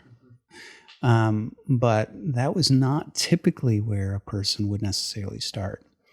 And so there were plenty of folks who aspired to be desert hermits, but the abbot would say, no, There are some stories of bad things that happen when the guys are disobedient, and they're like, I don't need the guidance of an abbot. I'm going to go off, and the demons end up having some good old fun with them as a result, because they are supposed to be under the care of somebody, and that really is. I mean, that's the sort of thing that John Climacus is getting at when he's praising the wisdom of that spiritual shepherd, who has care for souls. On the one hand, yes, he's caring for the soul of this robber. On the other hand, what he's really doing here, his confession is not about him, right? His public confession is about his care for those other monks that are under him. And so whether you're talking about, monastics who have to, the first step after renunciation, right? You have to renounce the world, but you also, detachment, things like that, but you also have to learn obedience. And this is the wisdom even for people who aren't monks, right? The idea that you have a spiritual father and the wisdom of having somebody who is further down the road, who can see you a little more clearly, perhaps, than you can see yourself, and who can offer some tangible guidance, as you had said, like, well, what if you try this, right, for the next week, and things like that. There are other aspects of ACT that stood out to me. I mean, when looking at this question of, okay, is there a differentiation between the self and the thoughts? Right. My immediate answer was yes. This has great resonance with what we find in the Eastern Fathers. So I've talked about before, specifically in my article on the metaphysical idealism of the Eastern Church Fathers. I talked about the fact that so much of ancient philosophy, pagan philosophy, was about generics, right? This idea of what is this thing that, like, you and I are both human, so, we're distinct, but there's this commonality, humanity. What is that? And that's where, of course, you get Platonism, the forms, right? And the discussion of realism, which anybody who listens to my podcast has heard about ad nauseum. And I'm not going to, this is going to be one of those times I'll let you off the hook. And I'm not going to do a recap of realism. But that interest was so prominent in the ancient world that there was very little attention paid to, like, the question of the self or the person or the individual, right? And so it's interesting, you look at the Stoics, they're like, maybe there's an idiosyncratic property. Aristotle's like, I don't know. I think it's where you run out of predicates, Mm-hmm. So it's defined almost negatively. And then, and with Plato, it seems to be an accidental trait, of matter, these various shadows and things like that. And only in the Eastern Fathers do you really start to see this digging in. Yeah, the depth and breadth of... on the question of the self or the person. Yes, the what individual. is a person? Yeah. And this is specifically because they're having to deal with the question of the Trinity and Christology. They're having to deal with the fact that when you're talking about the Holy Trinity, you're talking about three persons, right? As it's oftentimes translated in English, for better or worse, right? Three persons who share a common divinity. And then you also have this doctrine that one of those persons took on humanity and united divinity and humanity in his one person. And so they're being forced into this discussion of, well, what is the person? And with that, what you start to see is this the developments of this concept, a very unique concept of the hypostasis, right? This idea that says, look, when we're talking about generics, man, dog, cat, circle, square, whatever it is, pick your favorite generic. That's a pure abstraction. I never walk around and counter, like, there's disembodied humanity, right? Like, that's humanity. Look at that. That's the form of humanity wandering about down the street. Come on, kids, take a look. Like, that just doesn't happen. What I encounter is a concrete instantiation of it. And so because of that sort of abstract nature, and this comes up in what is, in Basil's corpus, Epistle 38, disputed authorship, whether his brother Gregory of Nyssa wrote it. Doesn't matter. I think they agree on the topic. Family affair. Right, yeah. That's right. Gregory of Nyssa said Basil was his only teacher anyway, so, 6 to 1, half dozen to the other, as far as I'm concerned. But no, so, but this epistle is the one where we get that term, and where they really dig into this question of saying the individual, and the term hypostasis you get because they're basically saying, like, there's no stasis, right? There's no stability to any of these abstractions unless you have a hypostasis, right? Something underneath it that gives it concrete stability, a person, right? You or me. And so that's where you start to develop this notion of that's the thing that endures. That's the thing that exists beneath the change. That's the thing that has human nature. That's the thing that has the material. That's the thing that, despite all of the changes, size and location and position and color and whatever else, just continues to endure, right? Like that's the one that's there. Now, what's also fascinating, and I don't know if you and I have talked about this. I know I've shared that part and said like the idea that the person, that the self is context, the idea that there is a distinct self is certainly something that the Eastern Fathers advocate.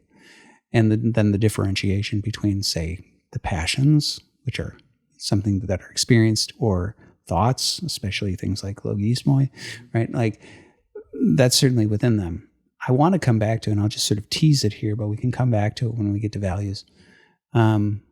With that, one of the things that's also very interesting to me is that the Eastern Fathers not only are the first ones to really dig in on the question of, the enduring subject, the individual, but they're also the only ones who really explore the concept that if that's true, if it's true that you and I are not just accidental phenomena that happen, but we're creations, then that means like every other thing that God creates, he has a purpose for. And so they're the first to explore this concept. And maybe it's not just that Adam and Nathan both share a common teleology of man, but maybe in addition to that, there are idiosyncrasies about Adam that God intends for Adam, a telos for Adam that is unique to Adam, and a telos to Nathan, because the individual or the subject is not just sort of like a pithy phenomena, fleeting phenomena. It's a specific creation. Yep. We aren't Oreo cookies. Right.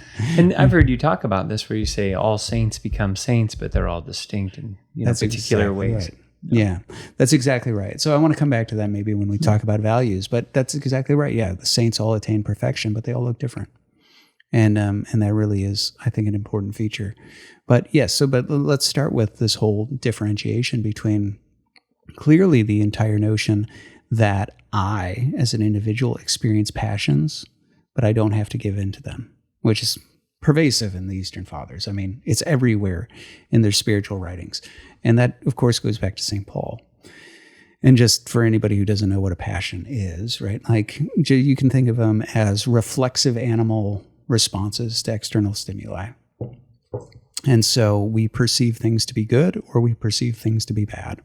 And here I'm not talking about values. I mean desirable or undesirable, a threat or somehow related to life. So we smell food, smells great, we want it, right? And we're not talking about I'm willing it. We're just saying you're an animal.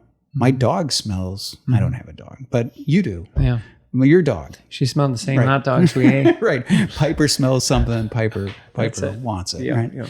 And so all of those impulses, whether you're talking about the sort of impulse toward, the opposite sex, or you're talking about the impulse toward food, or you're talking about whatever it may be, or the recoiling, right? I see something, some animal that looks to be a threat, and, I see it in the reflexive, like, oh, it's a danger to me, right? You recoil. Those sorts of pre-volitional responses are the passions, right? These are the animal responses. And James and St. Paul both identify those as the roots of sin. And then the fathers carry that on. And the important thing there is that so much of, and you see this in the Stoics, and it echoes in Alexandrian Jews like Philo, and it also echoes in the Eastern Fathers, it echoes in Paul. The idea that what we experience as human beings is we encounter the world. And as we encounter things, those animal impulses rear up, right? And there's nothing actually inherently sinful about those. That's what's sometimes misleading about certain translations of St. Paul, where they'll want to talk about the sin nature or something like that, which is not what's there in the text. It's talking about the flesh, talking about the animal passions. But, a a dog who wants to go hump random things is not evil for it, right? It's just a dog, right? It's just animal. And so the passions being pre-volitional, there's nothing moral or immoral about them. They're just responses to external stimuli. Morality comes into play when we grab hold of them. And now we start to act on them. And that very distinction right there only makes sense if you differentiate the individual who can assess and make choices and say no from the passions. Like it only, to offer that kind of instruction requires that you start to differentiate, or at least create that sort of separation that you're talking about. Not to say that the passions are not mine, right? They are in me, right? They're rising out of some part of me. They're not outside of me coming in. But the idea that they are not somehow an essential trait, that they're not a mandate I have to give into.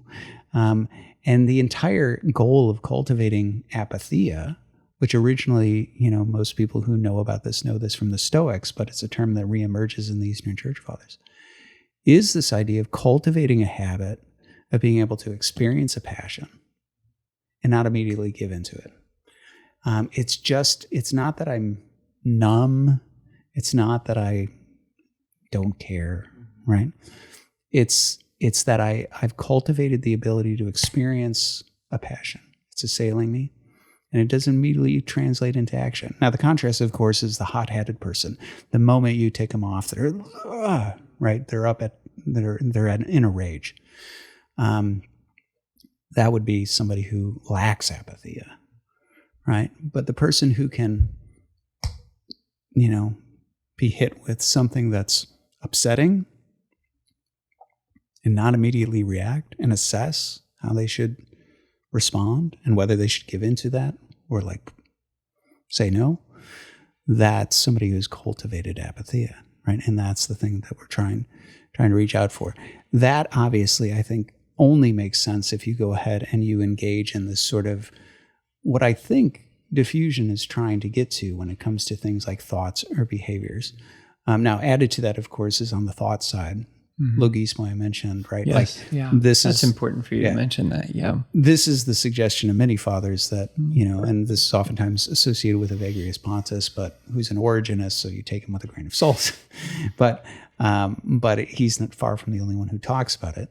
Is the suggestion that sometimes those foreign thoughts are not just random, chemically induced thoughts or something like that. Sometimes these are demonic suggestions, and that's what the term means, right? It's a suggestion saying that sometimes, where did that thought come from? The answer is it didn't come from you, right? It came from something much darker that's trying to suggest something from you. But again, this is where people like Elder Thaddeus, who our thoughts determine our lives. There's a deep interest in paying attention to the patterns of thoughts, taking those captive, steering them in a certain direction, and not just in some ways becoming a passive recipient who is just sort of ruled by whatever happens up here in my mind or whatever happens here in the passions of my body. And that's one of the reasons why that's the second area. Obviously, acceptance was something where I was like, yes, as far as I understand about what it's saying about acceptance, there's a resonance there. Certainly, the advocacy of a self is already something philosophically I'm on board with. But then add to that this sort of differentiation of the self from those sorts of impulses or thoughts that allows the self to actually have agency in it and say that you are a free, self-determining being who has some decisions to make about these thoughts and inclinations, certainly was something that I thought, those doctrines wouldn't even make sense unless you made that sort of differentiation. Mm-hmm. Yeah, and I would say too, as somebody not born and bred in the Orthodox tradition, Elder Thaddeus's book, Our Thoughts Determine Our Lives, was very approachable and really helpful, just to shed a light. Yeah. And is that, I know that you've referenced that one before. Were there other that were particularly, because you came to this, what were the sorts of resources you were running up against that you were starting to say okay, maybe there's some resonance here with what I'm encountering in ACT and what I'm encountering in the Orthodox Church? Well, my first pieces of it honestly were almost exclusively experiential and in talking to Orthodox people. So for example, like walking into an Orthodox church and being hit with all this sensory information that I was completely unaccustomed to in terms of what it smelled like and the icons on the wall and people prostrating and people venerating. There was this sacred space where people seemed to know the rules that I didn't know yet, but they were all kind of tuned into the moment in a mindful, worshipful way. And then I start meeting with the priest at the church, and he's talking to me about these very specific rhythms having to do with things like, what in the world is almsgiving? What did you say that is? And very regular prayer practices, and prayer ropes and specific prayers that could be prayed and schedules around fasting. All of a sudden, there's all this light being shed on these ideas of, oh my, this is a tradition so old and rich where committed action and values and these things have always existed. And I just started to come to realize, and where true transformation was going to come about. And I started to realize like the very best things that ACT has to offer is all found in this, except that it baptizes it and broadens it so substantially. And your contributions to the book in terms of anthropology and teleology, as clear distinguishing factors, I thought were really, really important. And I hope you get to talk about that a little bit on this. But yeah. Well, let's talk about one more point of resonance, and then we can maybe talk about some of those other elements. I mean, the other one is hesychasm. Yeah, so this is the obvious touch point with mindfulness, right? And so I remember you asking about this and saying, is there any amount of resonance with, hesychasm, or am I crazy, and these sorts of things. And for those who don't know what hesychasm is, right, this is the specific practice of praying the Jesus prayer, where it has to do with, it's specifically associated with the monastic practice where you strive to do exactly what St. Paul instructed, which is pray without ceasing. Yeah. And the early Christians took that very seriously. They did not think that was hyperbolic. Right? They thought, you're really supposed to pray without ceasing. And the Jesus prayer was the oldest, way of doing this. Lord Jesus Christ, Son of God, have mercy on me, a sinner. And then shorter versions, Lord Jesus Christ, have mercy on me, or just Lord, have mercy. And so these prayer ropes that have various sort of stories associated with how they emerged. Monks tying knots that the devil unties, and they learn how to tie knots that are in cruciform, and, things like that. But those prayer ropes started to become part of this sort of physicality of that repetition of prayer and trying to build this rhythm that would be constant, that I'm praying without ceasing. And with that, of course, there was also this breathing. This tendency to breathe in on the first part, Lord Jesus Christ, Son of God, have mercy on me, a sinner. And then, the second half you would breathe out, right? Lord Jesus Christ, Son of God, have mercy on me, a sinner, right? That breathe in, breathe out. But also with that, this sinking into the heart. And this is another thing. David Bradshaw wrote an article, I think it's in Faith and Philosophy, on this very point, which again, like with the Eastern Fathers, the notion of the heart, which they're clearly getting from, the Jewish tradition, was something that oftentimes fell out of the sort of more Latin scholastic notion, where all you have is intellect and will. And so oftentimes that's critiqued because there's this notion of nous, which is more than just intellect. That's oftentimes talked about. But there's also this other aspect of the heart, right, that is also lost. And David's article is a great place for that. But the idea of being able to sort of go into yourself and go into this quiet sort of chamber, right? And sit in this sort of this quiet inner chamber of the soul and meet Christ there and begin to pray. And this is actually, I don't know if you know this, that this is where the insult, like those navel gazers, comes from. It was a way of mocking the hesychast, because oftentimes in doing that, they would literally like let their chin drop down to their chest, and it looked like they were staring at their navel. Right? Wow. And but of course they're not off doing ivory tower stuff. They're praying right when they're doing that. And so anyway, but that it was that practice of in a still setting, right? It would be that you're trying to sort of quiet yourself and go down into the chamber of the heart and meet Christ there and pray the Jesus prayer, and you'd have a prayer rope.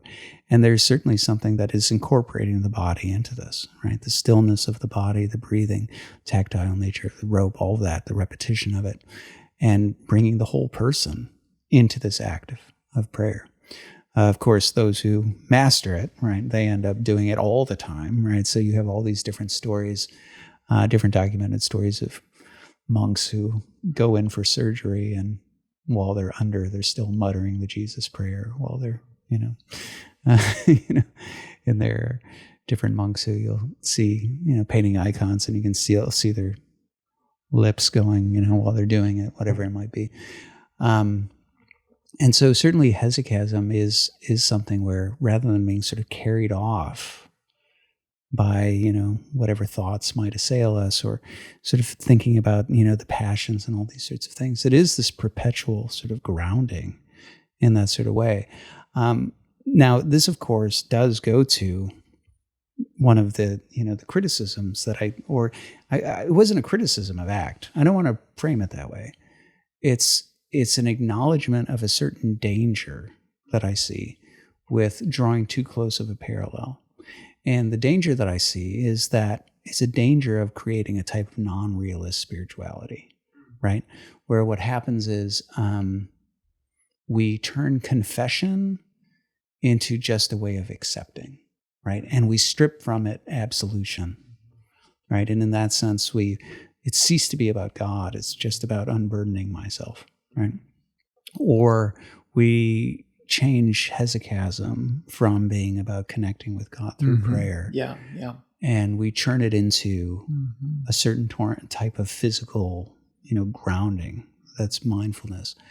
And so, the real cautionary note is that I don't doubt that there is a great deal of wisdom right here.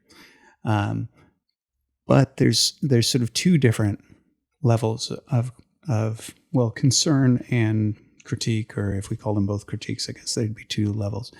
The one is just sort of the general sort of philosopher in me that wants to know, well, how does ACT come to the conclusion that the self is a thing in the first place? Because the philosopher in me wants to say, well, David Hume would be none too pleased with that. And actually, certain forms of Buddhism wouldn't be very pleased with it either, right? So the idea that there is a self, right, that's differentiated from all these things, as opposed to the self just being a bundle of perceptions, which is what Hume says, for example. Well, the Eastern Fathers are happy with that, and I, as somebody who's come to the conclusion that they're correct, am happy with that. But how on earth does ACT actually get there, or possibly defend it, right? And that is one of those things that I think is the natural question that I, as a philosopher, oftentimes raise. That when I talk about the idea that counseling psychology often wades into philosophical waters unknowingly, and will make assertions without a clear defense of where that assertion's coming from, and not even being aware that it's making a philosophical assertion. That's one of the criticisms that I have there. So on the one hand, ACT, whether it cares or not, right? It has the good fortune of me saying, well, I like your premises. Right. I'm not going to be the philosopher who comes in and says, no, you are a bundle of sensations. The differentiation of the self is nonsense. There is no core orienting value. We didn't really talk about that part, but we could. But I'll raise that in this other context. But thankfully, as I pointed out, like the six tenets of ACT, I actually think do have resonance with sound philosophical conclusions. So that's good, right? But as a philosopher, I want to know. So how on earth did you guys come to there? And why so confident? That's the one level. And then on the other level, there's more of a question of saying, there's a yes, but, and that's more of a. This goes to a question about challenges of whether or not something like ACT, and I think you hinted at this when you said what I would have as the goals for a person would be something more than just being a little less miserable, right? I think is how you phrased it.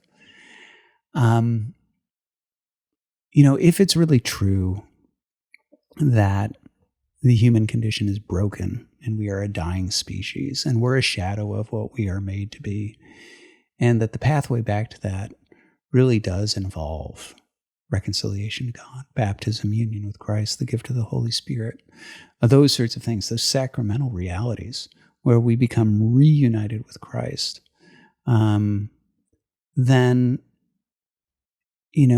I suppose part of the question becomes, how do you, as somebody who, spoiler alert, you do believe in those things, right? You're not some non-realist psychologist who's like, oh, yes, religion is very useful. Listen, even if I was, I've heard your podcast on Peterson. I would never admit it. Well, fair enough. But that's the real risk, right? Yeah. The real risk that I see is exactly that, right? A non-realist things that says, well, yeah, acceptance is kind of like confession. So now we have confession without real absolution. Mindfulness is kind of like the Jesus prayer. So maybe we practice the Jesus prayer, but we don't believe in God. And we're not even trying to connect with God, right? We're doing it to feel grounded, and so on, right? The orientation of values. And that's something I'd really want to dig in on when we get there. The question of, well, are these values subjectively chosen, or is there actually a true north when determining your values? And so we could talk about that. But I suppose just starting by just laying bare that question of saying, when you look at these principles of ACT as somebody who does believe that the telos of the human person is something more than just being a little less miserable, and as somebody who's looking at the sort of the offerings of the church being a hospital, the medicine of immortality, those sorts of things, how do you bring together or reconcile this sort of, the clinical side of ACT, which is non-sacramental and maybe is filled with a certain amount of resonance with wisdom from the Eastern Fathers, with this belief that, well, actually, the true healing in the long term goes all the way, into the doors of the church and to these other sort of realities that I can't really offer a person. Mm-hmm. I think that's why I'm writing this book. Okay. I mean, there were times in my life, my young life, or when I recount some of the foster kids that have made their way through our home, where their expectations of us or what we could do were unrealistic, but the charity and the kindness and the protection and the compassion that we were able to display to them felt deeply meaningful. And so, sometimes I think in clinical practice, if someone comes to see me and just does not have eyes to see it this way, or is even opposed to it, one of the things that I think is an enormous benefit to doing this work now compared to even 10 or 15 years ago, and having somewhat of a social media presence, is that people self-select to see me largely because they know that I teach in religious institutions about trauma, or I have a lot of content about the merger between theology and psychology. And individuals who would be fundamentally opposed to that probably go see another clinician. Like, I've seen a real change in that over the last decade.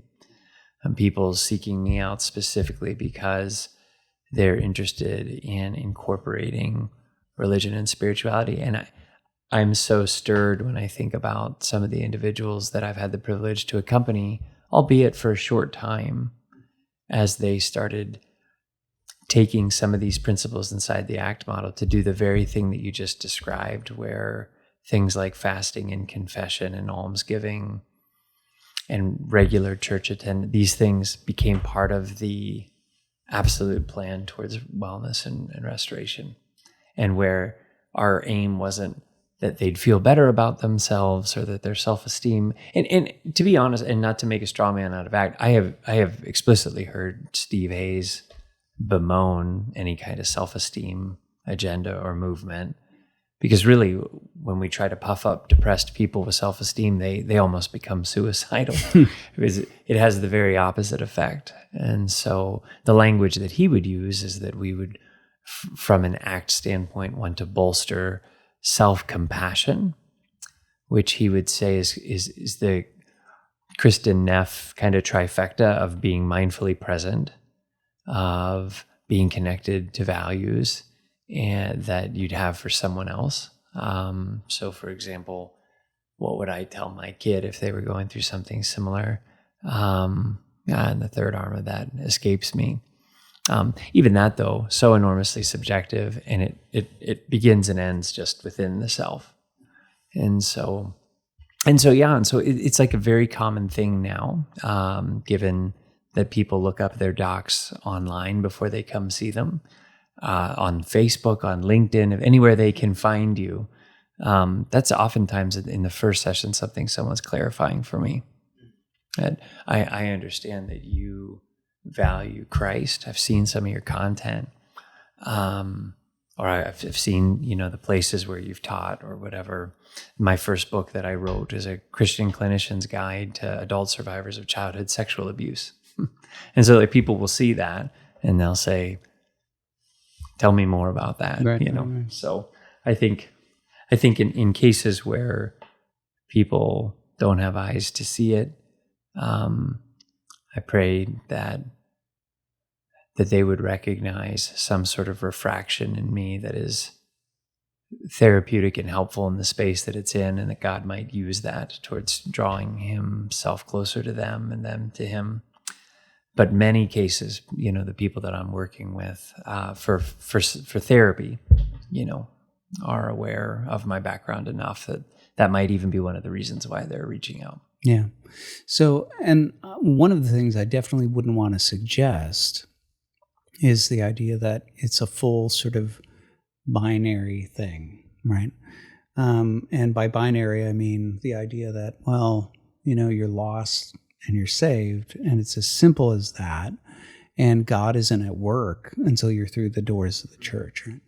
And certainly that's definitely not the perspective of the fathers, right? The way they look at the history of humanity, they do see many of the philosophical insights as preparation for certain things that are to come. I mean, you see this even on Mount Athos. You go to Vatopedi Monastery, what you see right before you come into the gates, you see all the different philosophers, Plato and Aristotle, Socrates out there who are saying different things. Now, they don't have halos, right? But they're being honored and recognized as this sort of prelude to certain truths, right? This sort of groping toward something.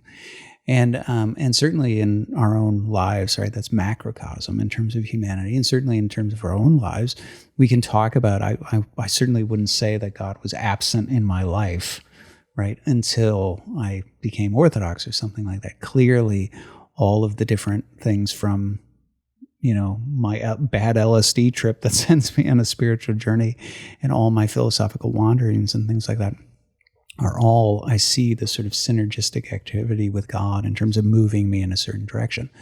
And so I wouldn't want to suggest that somehow going into therapy, even if it's non-sacramental, and encountering these sorts of tools that might help, or encountering someone who is just, maybe it's not even the tools, maybe it's just the person who is there to see them and have compassion on them and things like that, can be a tool to move a person in a certain direction. I suppose my question, and this does go into sort of some dicier territory just on the practical level, right? So somebody self-selects in to you, right? And let's say they are a Christian, right? It's one thing, I suppose there's somebody who, like, maybe I'm not a Christian, or I'm in some sort of weird sort of dicey, but let's just take a clear case of somebody, I am a Christian, I'm struggling with whatever it might be, and I'm coming to you, who's a therapist. I think one of the many critiques that could be leveled of counseling psychology is that there is, and this is one of the things that I've criticized before, is this sort of stepping into almost this priest role, like a cleric role. Yeah, confess to me. Yeah, confess to me, as well as, and really having this sort of authority. And there's sort of like the meta version of this, which is that I think there genuinely is when you look at the evolution of Western thought, certainly with like utilitarians and Jeremy Bentham and people like this, there actually is a movement, Auguste Comte, right? There is a movement towards scientism as the priest class, right? Like it's not an analogous relationship. It's a very intentional sort of movement away from this sort of secular religion, where, the scientists are the saints, and they appear behind the veil and they bring forth mysteries that are too grand for the rest of us to understand and all that.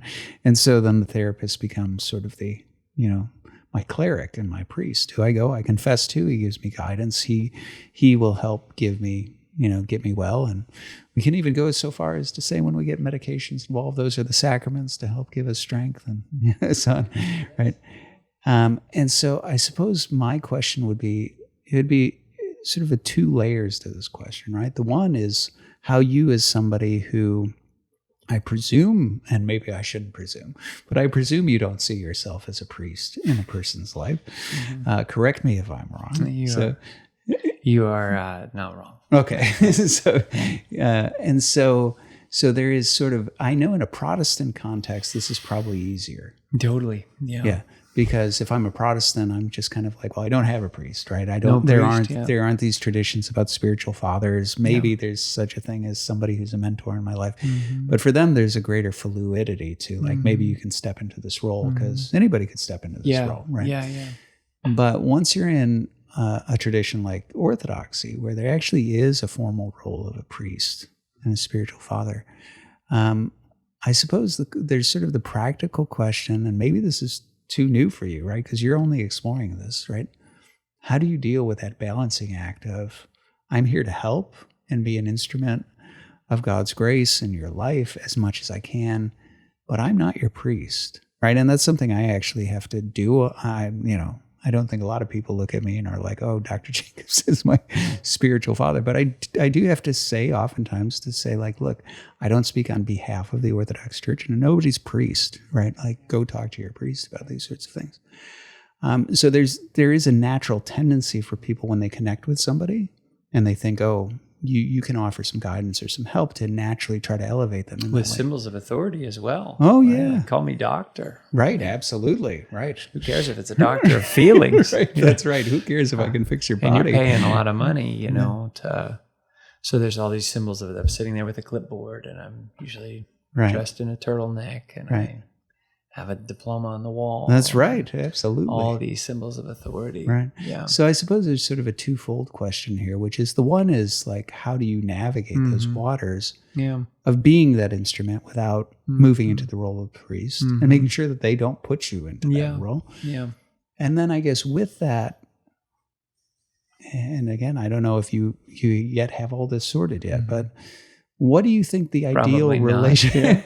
What would be the ideal relationship between that balancing act of, I'm here to help with something in particular? Yes. And I think this kind of, not to lead the witness, so to speak, but this goes to something I've heard you talk about before, that a relationship with a therapist in an ideal form is not a perpetual thing.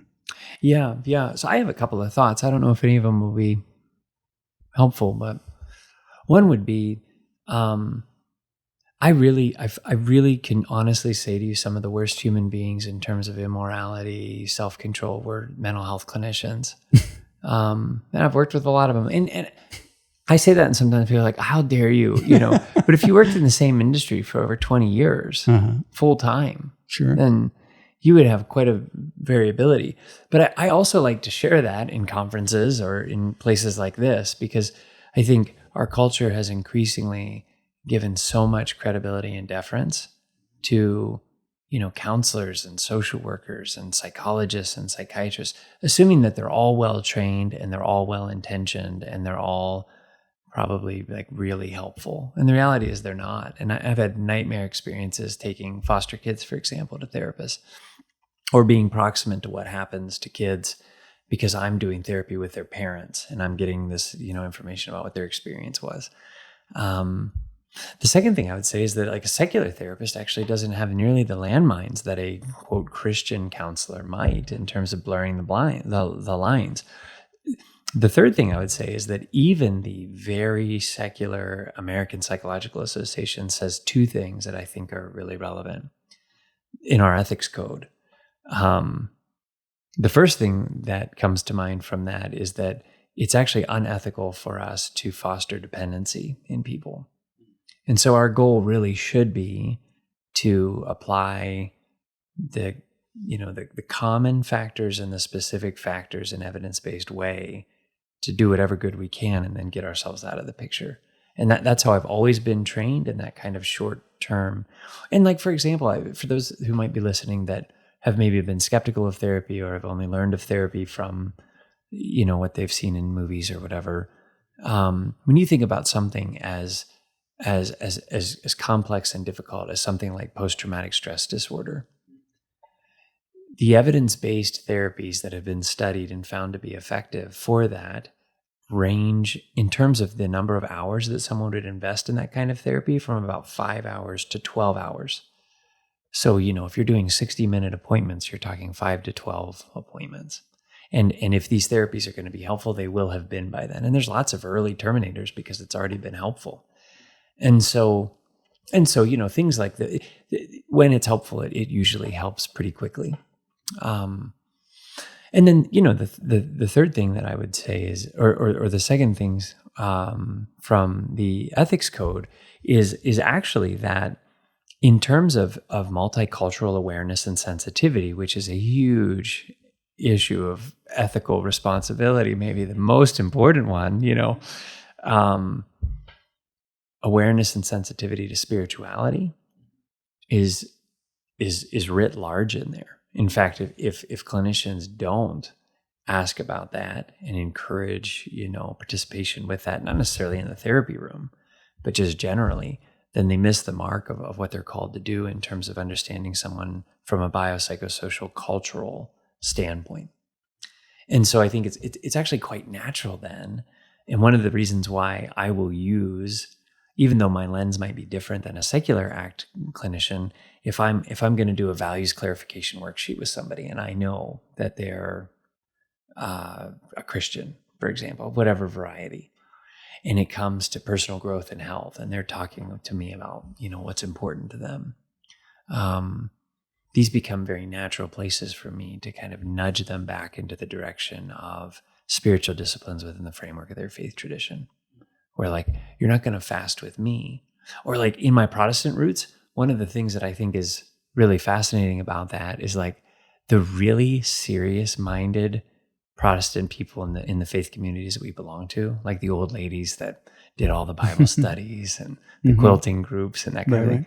They had a constancy and a repetition to their life where they were praying together and they were studying God's word together and they were doing those kinds of things. The other place that I saw it being transformative for people was in groups like Celebrate Recovery, which is a national phenomenon that happens in a lot of church basements.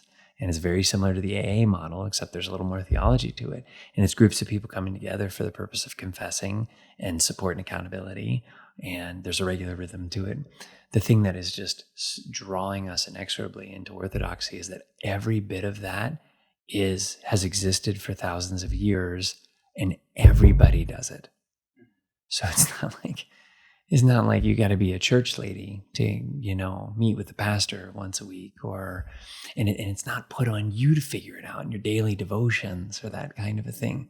There's a clear pathway there for it. And that's why I think, and then the final thought that I had is just that, and it's probably enormously presumptuous as still an outsider to Orthodox, but I think if books like this could be written in ways that could take some tools or some approaches, even in terms of habit formation that have been found to be helpful, and they can help in the tool belt of these spiritual guides when they meet with people to be able to say, that didn't work. I wonder if there's another way that we could, because when I read the fathers, I hear them talking about going to war against the passions, like almost like taking up arms against it, And if we can take the best that behavioral science has to offer and put it into the right hands, even for parents, like running their own house and seeking to, try to train up kids.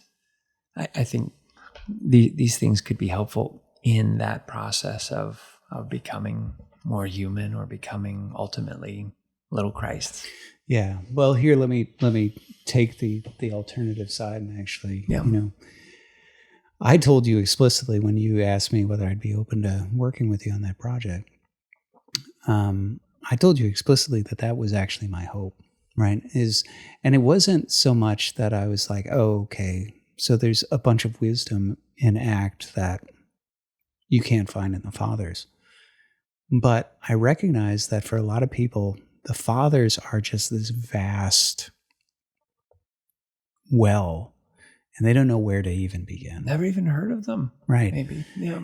And in some ways, what I appreciated about bringing the dialogue between ACT and the Fathers was not trying to say, oh, let's elevate ACT and say that, this is the framework that fills in what's missing in the Fathers or something like that.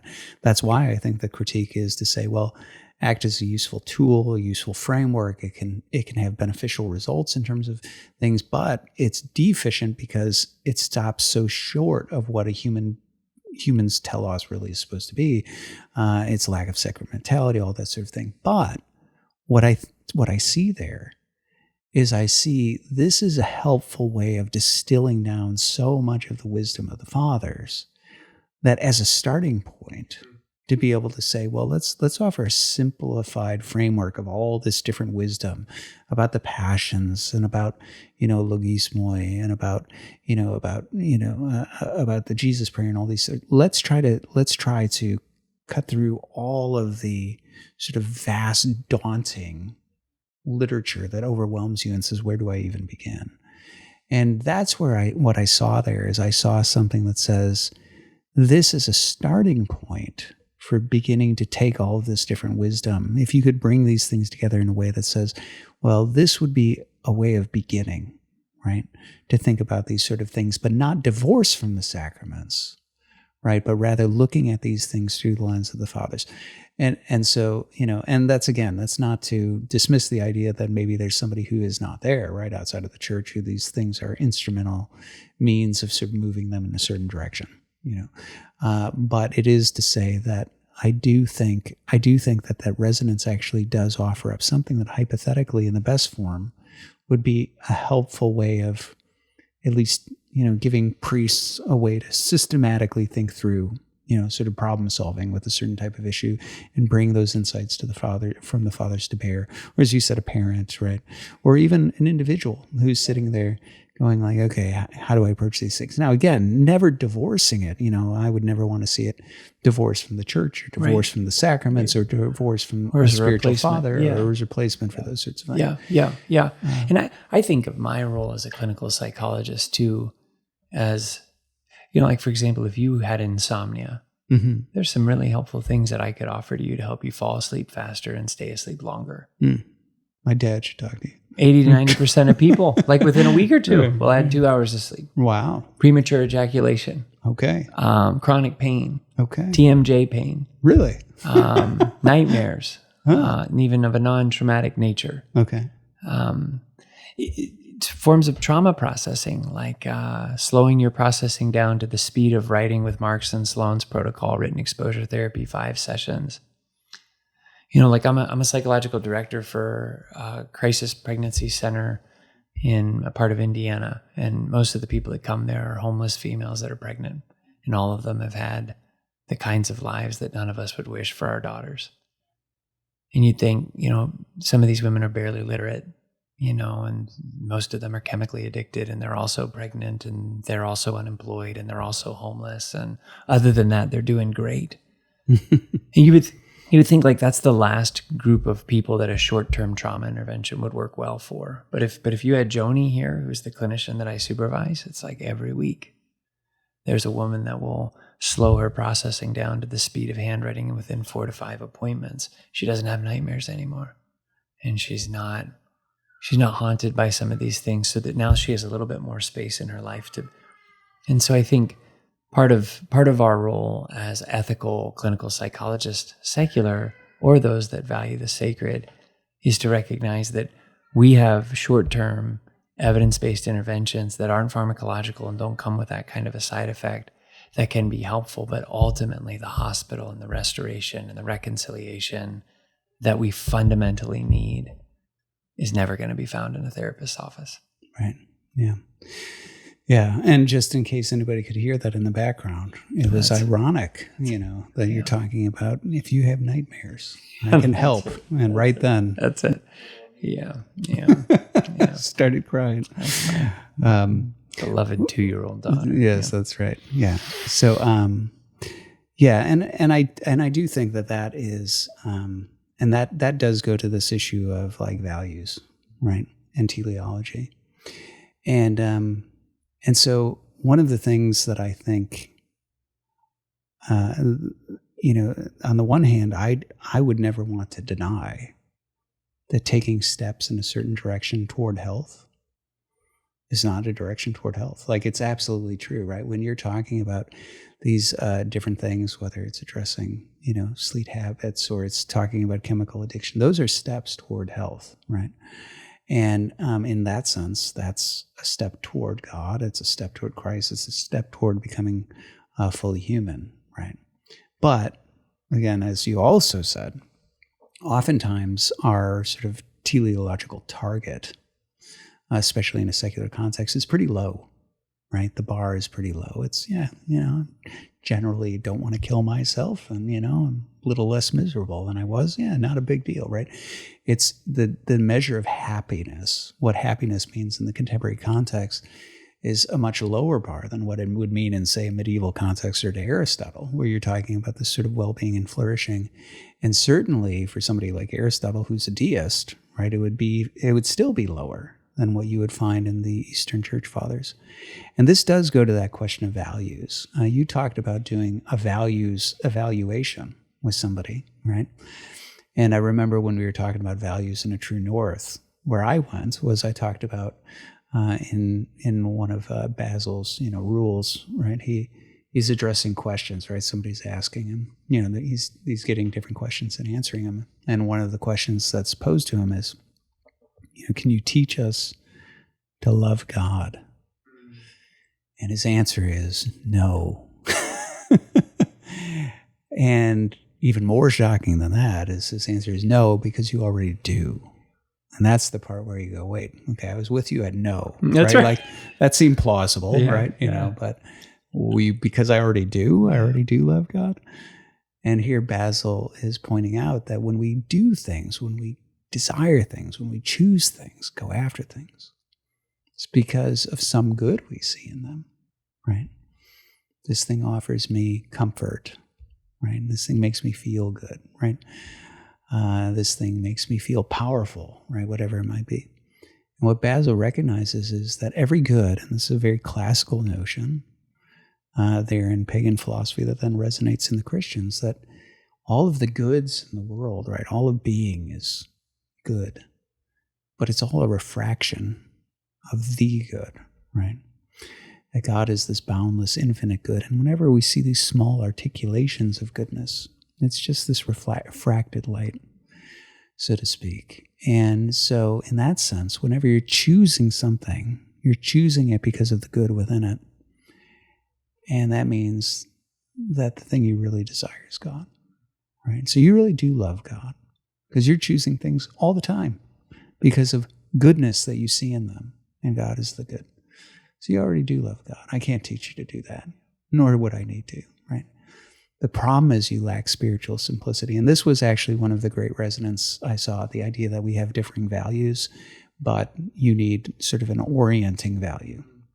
And that's where there's this doctrine of spirit. And what's funny is sometimes people will talk about simplicity, and they'll talk about it in the context of God, and they'll talk about it in the context of God and metaphysics, which, always warms my heart. I'm sure.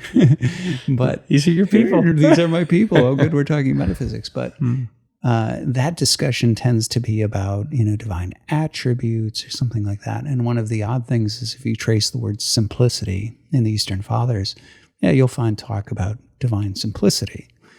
But one of the unexpected things you'll find is this talk of spiritual simplicity that angels have and that we should have, right? The good angels. And you're like, well, what is that? And it becomes really evident, especially in people like Pseudo-Dionysius, that spiritual simplicity refers to this idea that you recognize exactly what Basil talked about. Idea that God is the good, All of these goods disperse and then return to God, right? In fact, that's one of the things that Pseudo-Dionysius talks about in the Divine Liturgy. That's one of the reasons why all these things come out from the altar and then go back into the altar, right? To illustrate that for us again and again. And that's the notion of saying, well, there are all sorts of goods that I desire. But a lot of these goods, they compete and they conflict, and I can't have them all. I can't even have them to the degrees that I want. And if that thing, whatever it is, I want good sex, right? Or I want delicious food. If that's my true north, right? It's inevitably going to run into conflicts with other sort of goods that are there, right? You use the example of food and then it conflicts with health, right? And even when we start to talk about competing goods, right? The idea that, look, there are certain goods of the single life. There are also goods of the married life, and you can't have them both at the same time, right? The idea that there are these various goods that run into conflict, and part of the question is, well, how do you make choices? And spiritual simplicity understands that they're all refractions. And so your true north is ultimately God. And in this sense, all of these other things end up oriented back toward that. And you realize that, as long as all of the values continue to point in that direction, that's how you bring harmony to that. And so the person who's spiritually simple is somebody who at the end of the day, they delight, glory to God, this thing's delicious, right? But at the same time, that is not their chief end. And the pursuit of God, from whom all of those goods come, is the thing that is their true north, that keeps on orienting them. Now, the thing that, I actually punted to in one of my contributions to you, where I said, I don't know if ACT offers some sort of objective set of values or allows it up to the individual. And I just kind of want to ask you here, right? Like, that becomes, I think, a really important feature, right? This, when you're asking this question of when you're talking about, okay, we need a true north, but is it just up to me to pick whatever it is I really value? And teleology is the same thing, right? Because it goes to this question of what is man and what is man's proper end, and is that something I just pick for myself, or am I asking a real question about what does it mean to be human? And then that also gets into the more complex thing about, if you believe the Eastern Fathers, what does it mean to be Adam, right? What does it mean to be truly human as Adam or as Nathan, right? What does Adam as a saint look like versus Nathan as a saint? Which again always goes back to this true north of God as the good. So anyway, I just sort of kick that over to you of saying, again, this is one of these areas where counseling psychology wades into waters where you're in deep metaphysical territory and deep theological territory. And even though I have suspicions that you would provide proper guidance to somebody in terms of a true north and things like that, is there some sort of objective view of teleology or anthropology or the true north and ACT generally? Or is that only when it ends up being paired with Christianity that it begins to speak with that sort of directive with a person? Mm-hmm.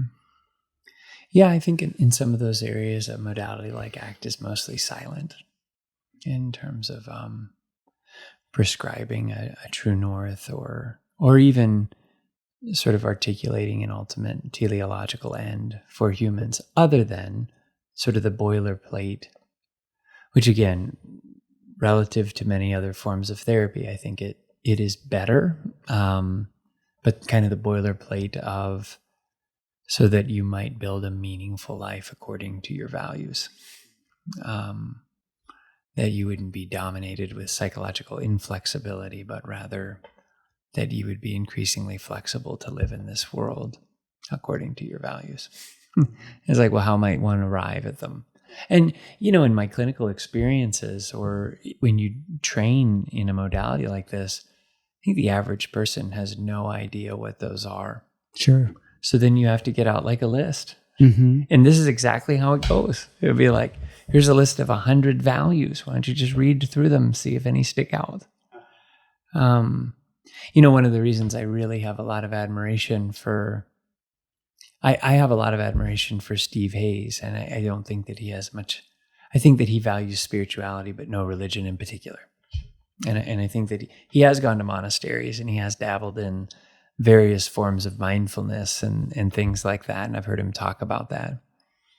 I have a lot of respect for him in as much as I've heard him become very vulnerable on a stage in front of a bunch of people who really esteem him and talk about how any journey of transformation is a lifelong one, and he hasn't got it all figured out. So there's for somebody who's published as much as he has and accomplished what he has in my field, there's a certain measure of real humility and genuineness in that. But I also have heard him say that in his mind, ACT fundamentally boils down to love. Now, I've never heard him say exactly what he means by that. Right? Okay. But I have heard him talk about flying halfway across the country to be with one of his parents as they breathe their last breath, or making sacrifices and committed actions in the direction of trying to be a good father or committed husband, these types of things. And so I think it's the same dilemma that we've already sort of pointed out, that for some people it does provide a framework for a flight to health, but it's so low if it is ultimately not to Christ. And as someone who loves Christ, using these principles helped me lose 70 pounds in a year. And using these principles helped me to stop drinking years ago, and I've never picked it up again. When that became a strategy that I employed after I got back from a deployment and didn't want to have nightmares every night, but a certain number of shots made them go away, and employing, being mindfully aware of these things in my being and doing and seemingly everyday things, and how I play or jump around on a trampoline with my daughters, or in the little love letters I leave for them before I leave the house. These are intentional behavioral strategies connected to how I want to show up as a father. And what I'm increasingly realizing with our foray into Orthodoxy is that when it comes to fasting and prayer and various types of prayer and confession and attending church, that there's such terrific overlap in terms of habit formation, and yet so much of the pathway and all of the values are already pretty much predetermined. Yeah. So it takes the pressure off. Yeah. Yeah. No. Yeah. Yeah. I don't have to author all of it. Right. On my own. Yeah. Well, and I suppose that does get into the territory of, these are the areas where I get most critical of counseling psychology. The field, just in general, is that it's, if you're going to talk about, yes, there's a value, there's a true north, it becomes really difficult to say, okay, well, what's your values, right? Because the fact, to quote, well, it's not a quote, but a rough quote, John Cassian, right? That if the journey, right, and what does he say when he's talking about the journey? He talks about something like, if a person is unclear on the destination, they get all the toil of the journey with none of the benefit, that sort of thing.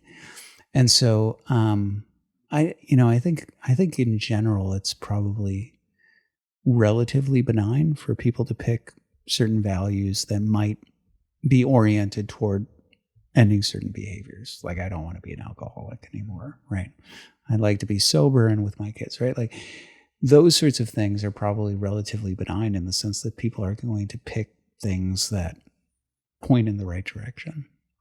But when you start to talk about, higher values, when you really start to talk about true north, and you talk about teleology and what's the end game, there's a real risk of a person sort of picking the wrong target and moving toward it, and in some ways moving contrary to health.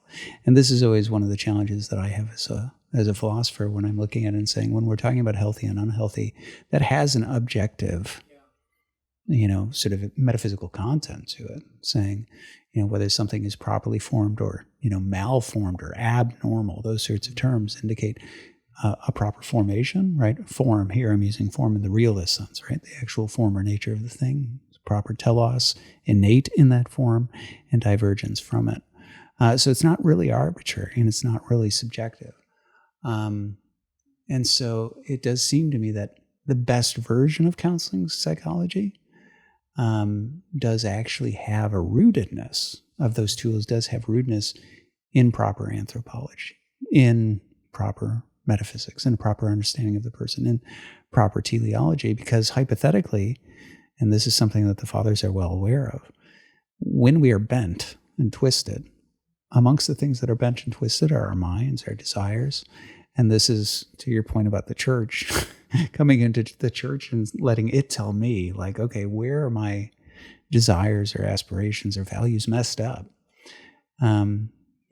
Because to leave it to the person who is sick, that's right, yeah, is somewhat tumultuous. Yeah, absolutely. Not to mention the history of our diagnostic system has changed so dramatically that clearly, even how the discipline defines what's abnormal or normal is always a moving target. The other thing, though, that I think in terms of values that we've really been drawn to in Orthodox tradition is so many saints and exemplars who literally embody what a life lived in this way would look like. So, like, as an Orthodox or a person that's curious about Orthodoxy, or someone that's catechumen, or somebody that's in, I don't have to look to my goofy, bald-headed psychologist as the exemplar for this, or some case study in a book or something like that, right? There's this enormous cloud of witnesses in all of these documented stories about real people who walked this path. And then I've got a spiritual father that says, here's the next step. Yeah. Let me ask one last question, and then I'll let you go. And this is probably, my guess is, given that you're on your own journey, right? That is probably going to evolve with time. And so maybe this is just archival for something you can look back on one day and say, oh, I disagree with that. Or no, I was surprisingly, prescient. You doubt that? No? Yeah. Well, if you were to look at some of the, what you see as deficiencies or problems in the field of counseling psychology, and here this could be in the area of diagnostics, it could be in elevating the role of the counselor's psychology, figure to the priesthood. It could be a level of dependence upon them, right? It could be an over medicalizing of behaviors, or whatever it might be, right? Or it could also be looking at its relationship or lack thereof to the church, right? What would you like to see the direction of change begin to look like, right? So you're working on this book, right? And I asked you some questions along these lines. Well, I think that's why I started working on this book. If you could bring some sort of impact in terms of a change in trajectory, in terms of the field and the way people are disposed toward counseling and psychology and its relationship to the church and things like that, what are some of the things that you would like to see change with time? Sure, within the field, or even from the other side in terms of its relationship to the church. And that could go both ways, right? Because clearly I think there's a sense in which you both have, on the one hand, you have this sort of territorial thing that can happen with clergy where they don't want to use these tools. On the other hand, you can have them sort of actually handing over their authority and being like, well, even though I'm here to be your spiritual father, let this counselor be your spiritual father and play that role.